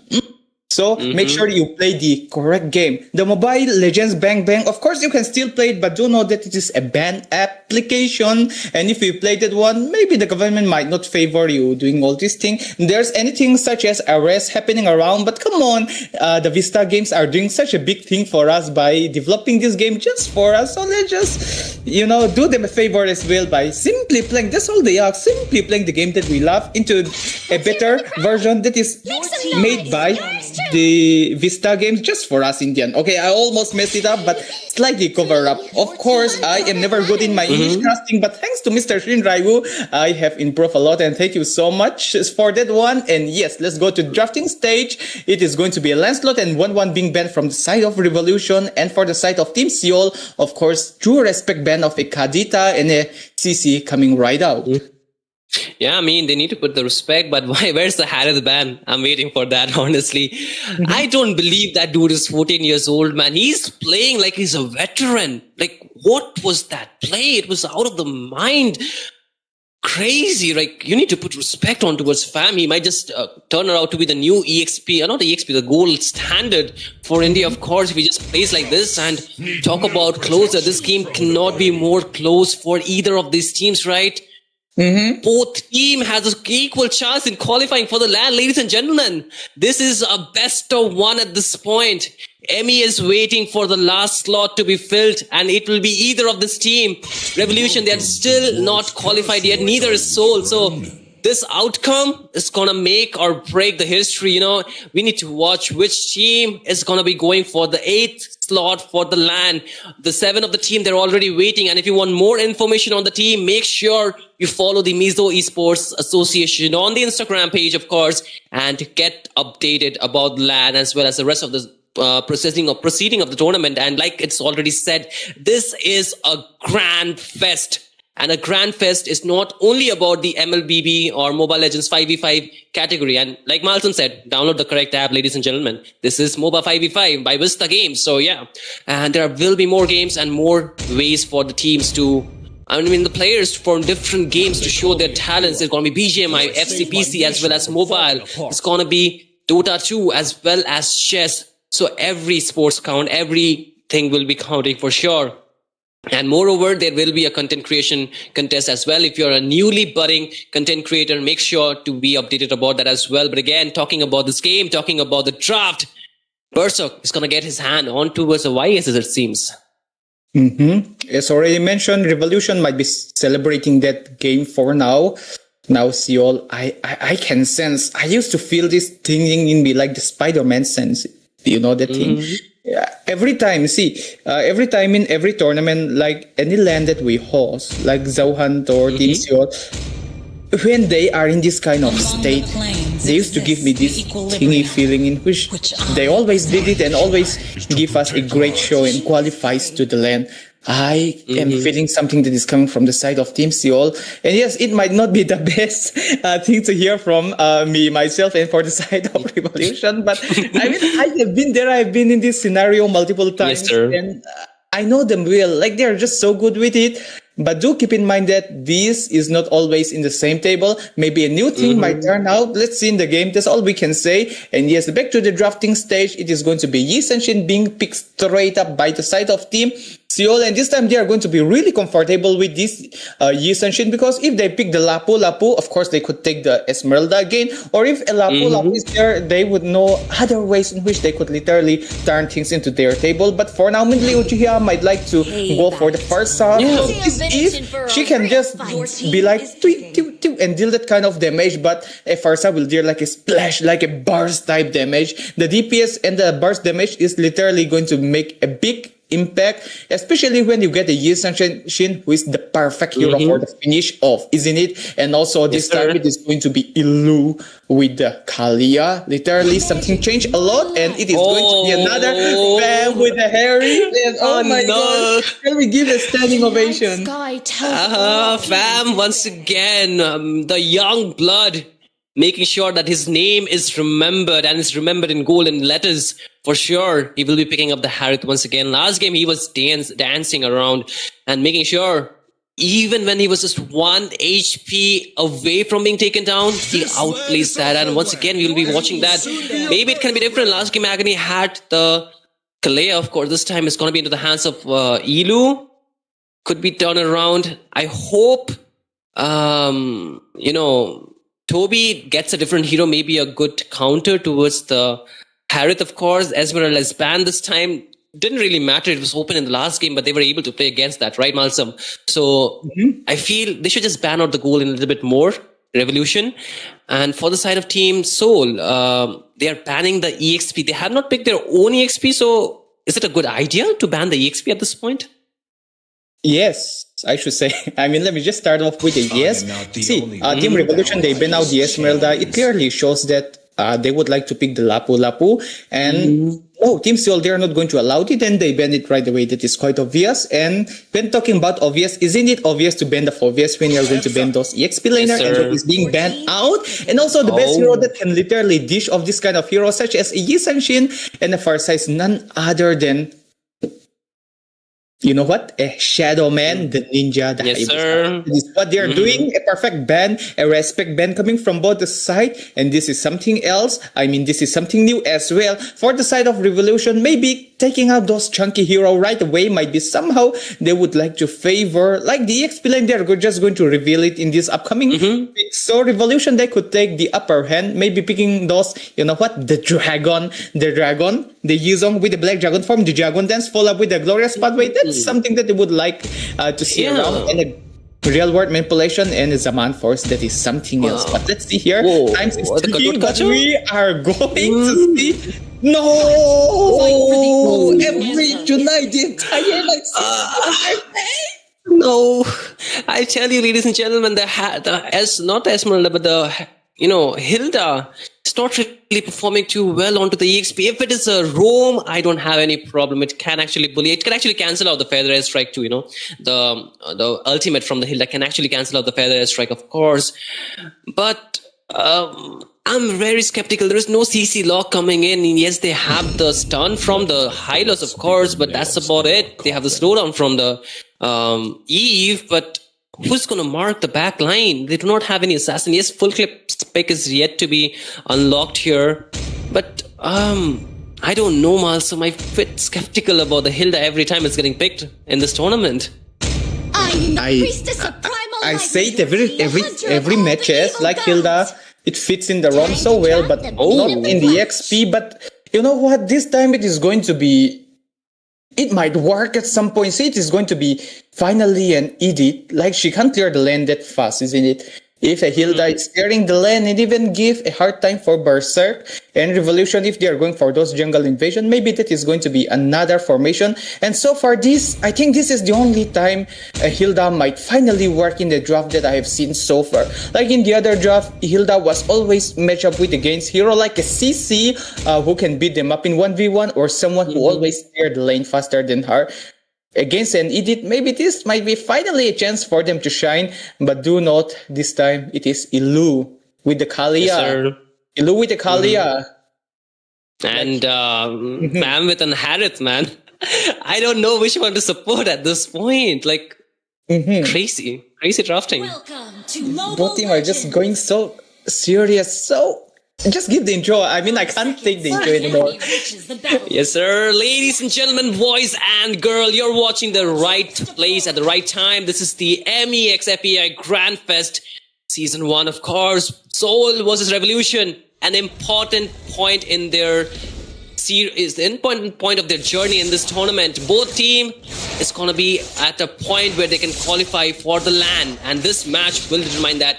Whichever team wins will get the slot in the LAN, of course, and this is the game number 2 with match number 3, the very last online face match for this tournament. After this, we're going to have the LAN, of course, but my name is Shinryu. I'm going to be your caster as well. I'm going to be joined by the one and only, the best at the business, Mr. Malsam, with his amazing analysis for this game. And talking about business, since you talk out my name out that loud, I would cost you some money to pay me, and also the tax and all this coming up. Oh my god. Jokes aside, thank you so much for the warm welcome, Shinryu. And of course, Shinryu is none other than the qualified for the lane and top lane, not of the match trade, with this finally landing out and Ilu. That is what I'm talking about. Like he's going to be so ready, and all those damage recover chaos with his flexing out. Literally. Oh, come on. Both teams are just so ready right away. And that is what I'm talking about, Mr. Shinryu. Ilu, when he takes the Kalia, he is going to do that again and again. And he's going to get the Tsunami Slam after a few minutes. But look at here, Notorious. Is being forced out. Both the explainer, they are being forced out. But again, what? Mid lane, 1-for-1. Uchiha, mentally Uchiha will get taken down, but so does Full Clip. A mage for a goal, a jungler. Not the best trade though. But still, Full Clip might able to arrive on time, and Barsek might have a slight total control when it comes to securing those turtle, isn't it? Because he get their retribution valid, and Full Clip is in a few seconds away. So let's see, let's just give a 50-50% here. It is going to be a battle of real world manipulation or the feather airstrike here. This is going to be so interesting. Chaos already in position. Notorious also ready to do those knock-up combos, and let's see, both teams are ready. So are we. Yes, sir, there is the highlights, of course, but the knock-up onto his Full Clip locks him down. He gets knocked up, the RWM comes in, but Toby will find the shutdown onto his Full Clip here. Not actually Full Clip, actually Full Clip gets taken down, but the turtle will be falling in the hands of Berserk, of course. There's a feather strike as well. Mentally fights Agony, and Fam cannot dance around this time. Gets taken down in the early game. 5-4-2 in the favor of Soul. Exactly, and that is what I'm telling you again and again. When it comes to this kind of decision-making game, it is always all, but we can't celebrate for them yet. As Chaos, is he going to get locked up? But will he make the maneuver? And it's a kill with a simple dash, and now electrifying beast, but he burns it down. But better play the safe game, isn't it? What? There is the glorious Padadu, and Ilu is locked in. He's trying to get out, but Full Clip is not doing that, helping him doing that. But again, there's a feather strike. But it cancelled out instantly by the stun of Agony. Ark is there too, but does not have the RWM. And without that, he's a bit, less range, of course. But Soul still do stay alive here. A good call for them. But again, the gold here is not really looking too good for Revolution, though. Doesn't look so good, but Granger, he would sustain till the mid game. And the side of Seoul, they do not get a proper late game guarantee, isn't it? Like the late game insurance for them aside. Of course, it is going to be Blade around, hovering around with this Mountain Shocker. But if once it shock it one time, what else can they do? Because Agony is going to be there with the Revitalize, and Chaos, he would literally play the Bushman role. But so far, it's already mentioned, the difference between an Edith and Hilda, like especially in the EXP lane, is showing quite a lot. And see, let's just see, because it is always so randomized. First item finally secured by Mr. Joy. Also Full Clip, it is 221 KD, but on the other hand, even if he doesn't secure much kill, it is a 114 KD for Berserk. Those assists, 4 assists is giving him a lot of gold. Now here comes the second turtle. Would this be a final chance for Revolution to get their revenge in that first turtle fight? Or this would be another way in Team Seoul are going to take back into this game? The turtle number 2 already here. Full Clip is ready to take it down with the rest of the team. Of course, Agony will go in to just go it out, but there comes Fam, and there's a knock-up. Fam gets taken. Fam takes down Mentally, of course. The turtle goes to the side of him revolved, but again, it seems like they locked down Notorious, and he gets taken down in the hands of Full Clip. 3 members down from the side of Team Soul, and Revolution turning it around, making sure their chapter in this tournament is not yet closed. Not yet close, and just check out that bot lane here. 3 men literally already rotating around. If they does it well, if they time it well, they might even eventually secure the bot lane first tier turret, as long as Agony and Aki is there to slow them down. And Chaos, you are the EX, and you're pushing now. This is something that they are really taking into consideration. And Revolution, if they make it with the right lane synchronization, top lane first tier turret would be taken away easily by the minion. And also hold down the Notorious during those team fight might be something they would like to consider as well. For now, the next turtle is going to spawn after 1 minute only. Both teams are doing so great. We can't tell which team are leading, but so far, the early, like the first turtle being secured by Seoul, second turtle secured by Team Revolution. This is one heck of a match we wouldn't miss out. Yes, sir. And talking about items, you can see there is not too much lead coming in on any side. But wait a minute, Elu wants to go for a knock-up. Chaos dealing out so much damage with the power of wilderness, of course, but does not find the shutdown. Top lane, though, they're trying to find a kill, but bot lane, Toby isolated and gets taken down in a sandwich play by the goal as well as the jungler. But top lane, they will be able to open up the map, a cross-map play coming in from both the sides, making sure they do not lack in terms of the structures around the map being taken down. So even in terms of every objective control, oh, wait a minute, Notorious, too overextended, takes a bunch of damage, whether they strike the zone, Primal Wrath out here, but it's really losing HP fast, and Aki will pick up the kill onto was Notorious. And there's one more kill onto the side of Revolution, and the turtle should be up really soon, and Soul, they're not really looking to contest for this. Maybe securing the bot lane first tier turret might be in their to-do list, because every macro is being controlled by the side of Revolution for now, and if they go straight to the first tier turret of the mid lane, they could even secure it. Aki making sure that he clears the lane, but Millie just literally so quick on going back to the mid lane, and at the bot side it is going to be a free turret being taken, and so is top lane. It's a 1-for-1 trade, but in the end it is a true all equalizer when it comes to the turret secure, but both the turtle for the first and the second and third is being secured by Revolution. But wait, Ilu breaking those. Agony.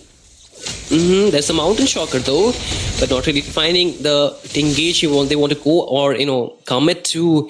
But the micro as well as the macro gameplay, you need to agree with me. Both the teams are really matching it up, Malsam here.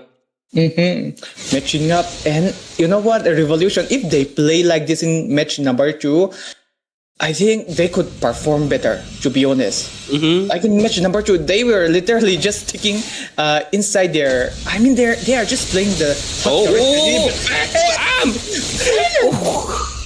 Exactly, the burst!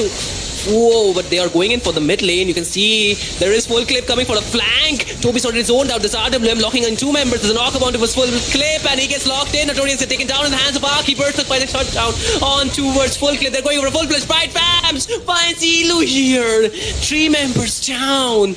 From the side of Team Soul Revolution, they just lose one. More waves coming in, and they might just crack open the mid. They're going in for a bit of zoning, but all they want is the turret. But okay, fam, he's being a bit aggressive, but it's A-OK. Revolution, they take the charge of the map right now.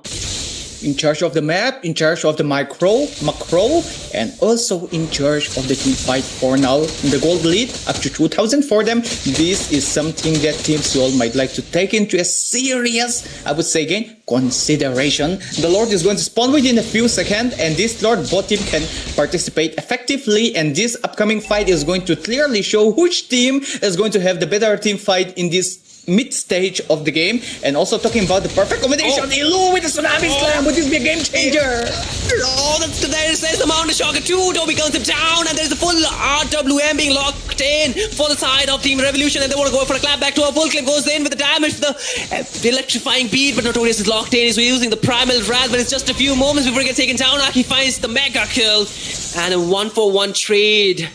So far, this agony for the Notorious. The Lord still not started. Soul zoned out, going for the region from the base, but the Lord is still going to be a stalemate here. It's going to be a heck of a long team fight, but okay, again, the Mountain Shocker not really locking down. Chaos here is a bit low, but there is the Feather Airstrike. Chaos might be getting taken down. Burst finds the slain. The Lord is still a 50-50. There's a knock-up. It's on towards Berserk, and Team Soul, they're trying to take in charge, but it's the clapback from Fam is finally joining in, and it seems like Elo's locked on. Naki finds the unstoppable, and Team Soul forced back. They get the Lord though, but the team fight, Revolution takes it. Not just take it, they even win.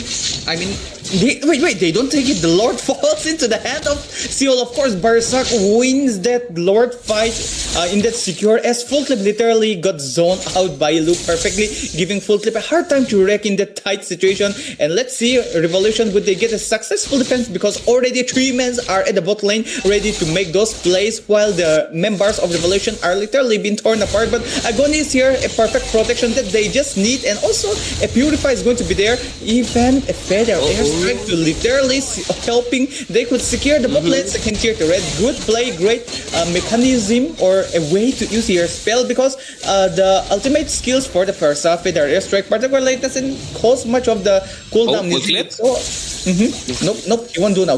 It is just so risky. They just wanted to play the discipline game. Both teams, the goal difference. Let's just keep aside the goal difference and the kills. Like, I mean, is there any way to hide those away? We just want to see the full screen, isn't it? And talking about full screen, see, he's giving us the itemization now. So why not observe it once as both the gold laner, the Harried with a golden, holy crystal. Okay, I can understand, but Joy with a holy crystal, come on, this is going to hurt a lot, and they are going to be up for favor. But Ilu.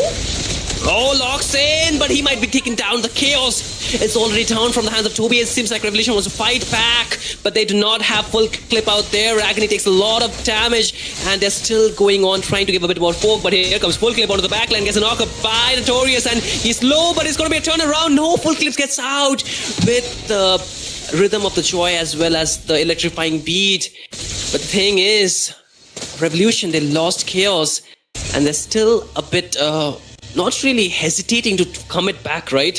And the Lord is still away.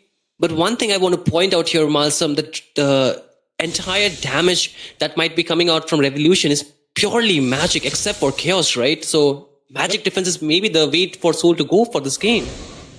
Magic defense, that is exactly what they need. Even if this Granger just go for the Athena might mean a lot, but they do have to keep in mind that Harried is going to deal critical damage and also true damage as well. And this is just so, OP.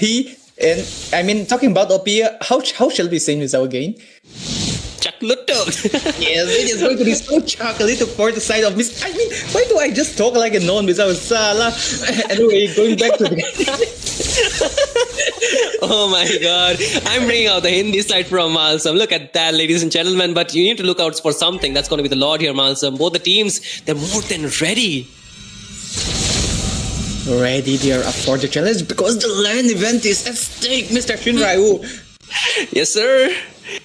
Oh my god, there is the Axwell, the Mountain Shocker, right? Revealing the position, but I think this is so intense, right? Both the teams, they want to get that LAN slot. Not the LAN slot, but the slot of LAN, of course, but the macro game is going to be really important. The side lanes, they need to be pushed. The slow pushes want to be really important. The team with the more pressure is going to be having a tougher time, but they're going to in for an engage. Ilu locks on one-to-one member, but Chaos go for the backline. He takes down Ilu. There's RWM locking down more members from the side of Team Soul. They takes down mentally, and now they're on towards Notorious, but there's a lot of damage coming on towards Agony. We will gun him down, but Harris is going crazy, but he will get shut down. Killing spree for Berserk, and with Fam taken down, Revolution is going in for a very defensive game. There is going to be the Mountain Shocker once again, but more stalemate. The macro gameplay again, you can see the waves pushing in from the side, and Revolution, they need to wait for their members to be back up. But is it going to be the same for Soul? Because you can see they're starting up Lord Chaos is the only one out there, and Full Clip is taking his orange buff. He's 2 away, and it seems like Soul might just burst down this Lord with 2 marks, but they can do it. Chaos is out there all by himself. The RW will be too far, and Berserk with a mega kill right after the Lord. Soul, they have that advantage for the push here. That was a lot of resource waste just coming from Chaos. Like, he should have just gone back, isn't it? Or like, if he's just gonna die anyway, why use the Winter Crown? Like, that is just a waste of resource. But keeping that aside for now, I think Seoul, we're tripping the right trap. But I think there's something that we would like to have a flashback on. When, the moment Ilu was going straight into full clip for that first Lord fight, like the very beginning, before we see that intense fight, Full Clip already activated the electrifying beat, which allowed him to outburst Ilu, and that was a really a change overcoming. Oh wait, Agony with the Winter Crown. Okay, keeping an eye the analysis chart. Let's see here. Teamfight might break off. Ilu getting ready with another lock on towards Agony, but there's RWM still survives. The Lord got cleared though, as far as we can look at right now, but they lose the bot lane inhibitor. No more further push coming in. Soul respecting and playing a disciplined route. Revolution, they're all man strong. They just need to clear the waves here. They still hold on to this intense match that we're looking at, right? Quite intense here, and even the fan is blowing warm. I don't know, like, is it your fan blowing warm or just mine here?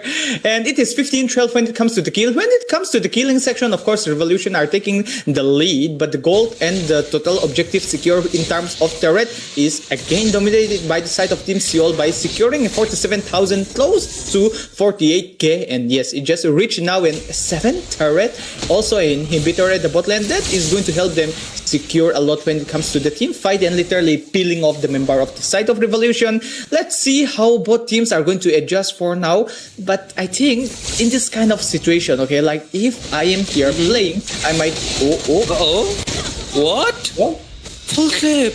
Instantly. What yeah, like how? Oh my god, this is bad news for Revolution, right? They're going in, they're using the conceal. Chaos is of course there, they're locking in on towards the fam, but he will be able to get out of the head of the RGB. Of course, there's a glorious path with 2 and IMM goes back, but again, they take down Chaos. And so 3 member down, but again, there's Berserk, but no, Aki takes down Agony, but not Agony, the Aki takes down Notorious, but Agony gets taken down at the same time. 2 members remaining from the side of Revolution, but Soul, they decided not to push in without the minions. They might want to go back again and again, but doesn't seem so. They are waiting for the Lord. This is exactly how Team Revolution are supposed to play, and see also is them. Like they are just letting this edit getting all those hits, isn't it? Firstly, this edit would get in and he would get most of the hit, and then Ilu would find ways to land those perfect tsunami slam, and he does it. And yes, edit is going to be the sacrificial lamp, of course. That is exactly what they are supposed to do here. Both the Hylos and the Hilda are dying so less, like they need to die more so that their damage there could literally burst them down. But talking about burst them down, they are just so magical that it is hard for them to tear apart the member of Seoul and just check out those items. It is literally all about getting those magic items, and no one is literally getting the defense item because it is Hilda. Why would a Hilda go damage in this kind of scenario? And if she is going damage, maybe she might like to go for a full commitment on Toby, but it's Toby with his immortality now. So let's see, this is going to be the Lord, the final Lord. Would this be the very last final Lord or the new beginning for this game? 18 minutes in the game, serious game, intense match. Let's see which team qualify for the LAN as the Lord, and the side is favoring the side of Team Seoul for the time being.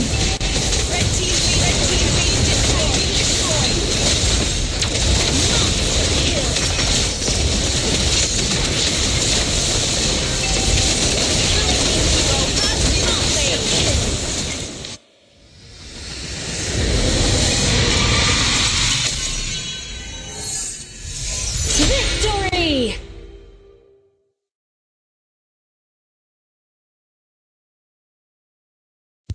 Oh my gosh, literally control coming from the side of Team Seoul, and finally, that is what we are talking about when it comes to Team Seoul, destroying the entire member, tearing apart the member of Team Revolution, and that's it, and that's how they ace the game and get the last slot in the LAN event. Team Seoul, congratulations for qualifying to the LAN event. And oh my gosh, guys, what just happened? What just happened? For a moment, Revolution were literally guiding them around, but in the blink of an eye, it falls back into the side of Team Seoul again. What a match, what a game. And no one was expecting that kind of maneuver, isn't it? It was quite slow, but in the end, congratulations. And Team Revolution, they have reached this far.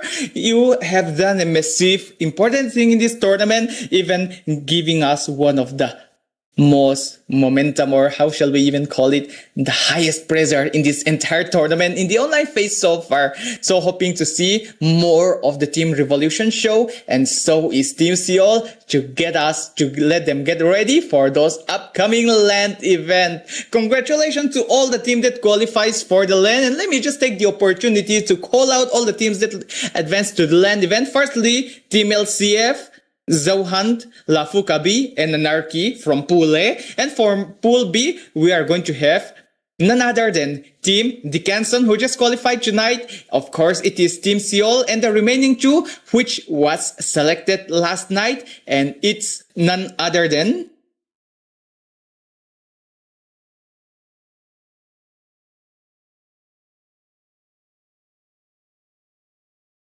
so that is all we can do for tonight. And ladies and gentlemen, thank you so much for watching the stream so far. Hoping to see each and everyone again in the LAN event, obviously, and that is all we can give for the show. And yeah, guys, I'm out of words for the time being because the match was so good. But last but not the least, we have to give credit, of course, to the MEA and FEAI for giving an opportunity to all the young esport enthusiasts, the gamer, the spot to shine them out.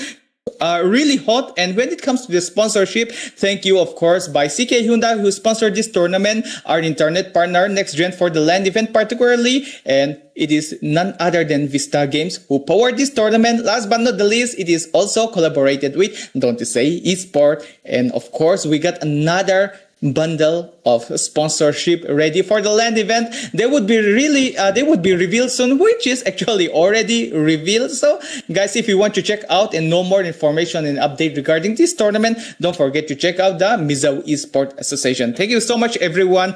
Hoping to see each and every one of us, our attendance in the LAN at Ardeng Trauma Hall or in the online phase in the same YouTube channel. Thank you so much. Good night.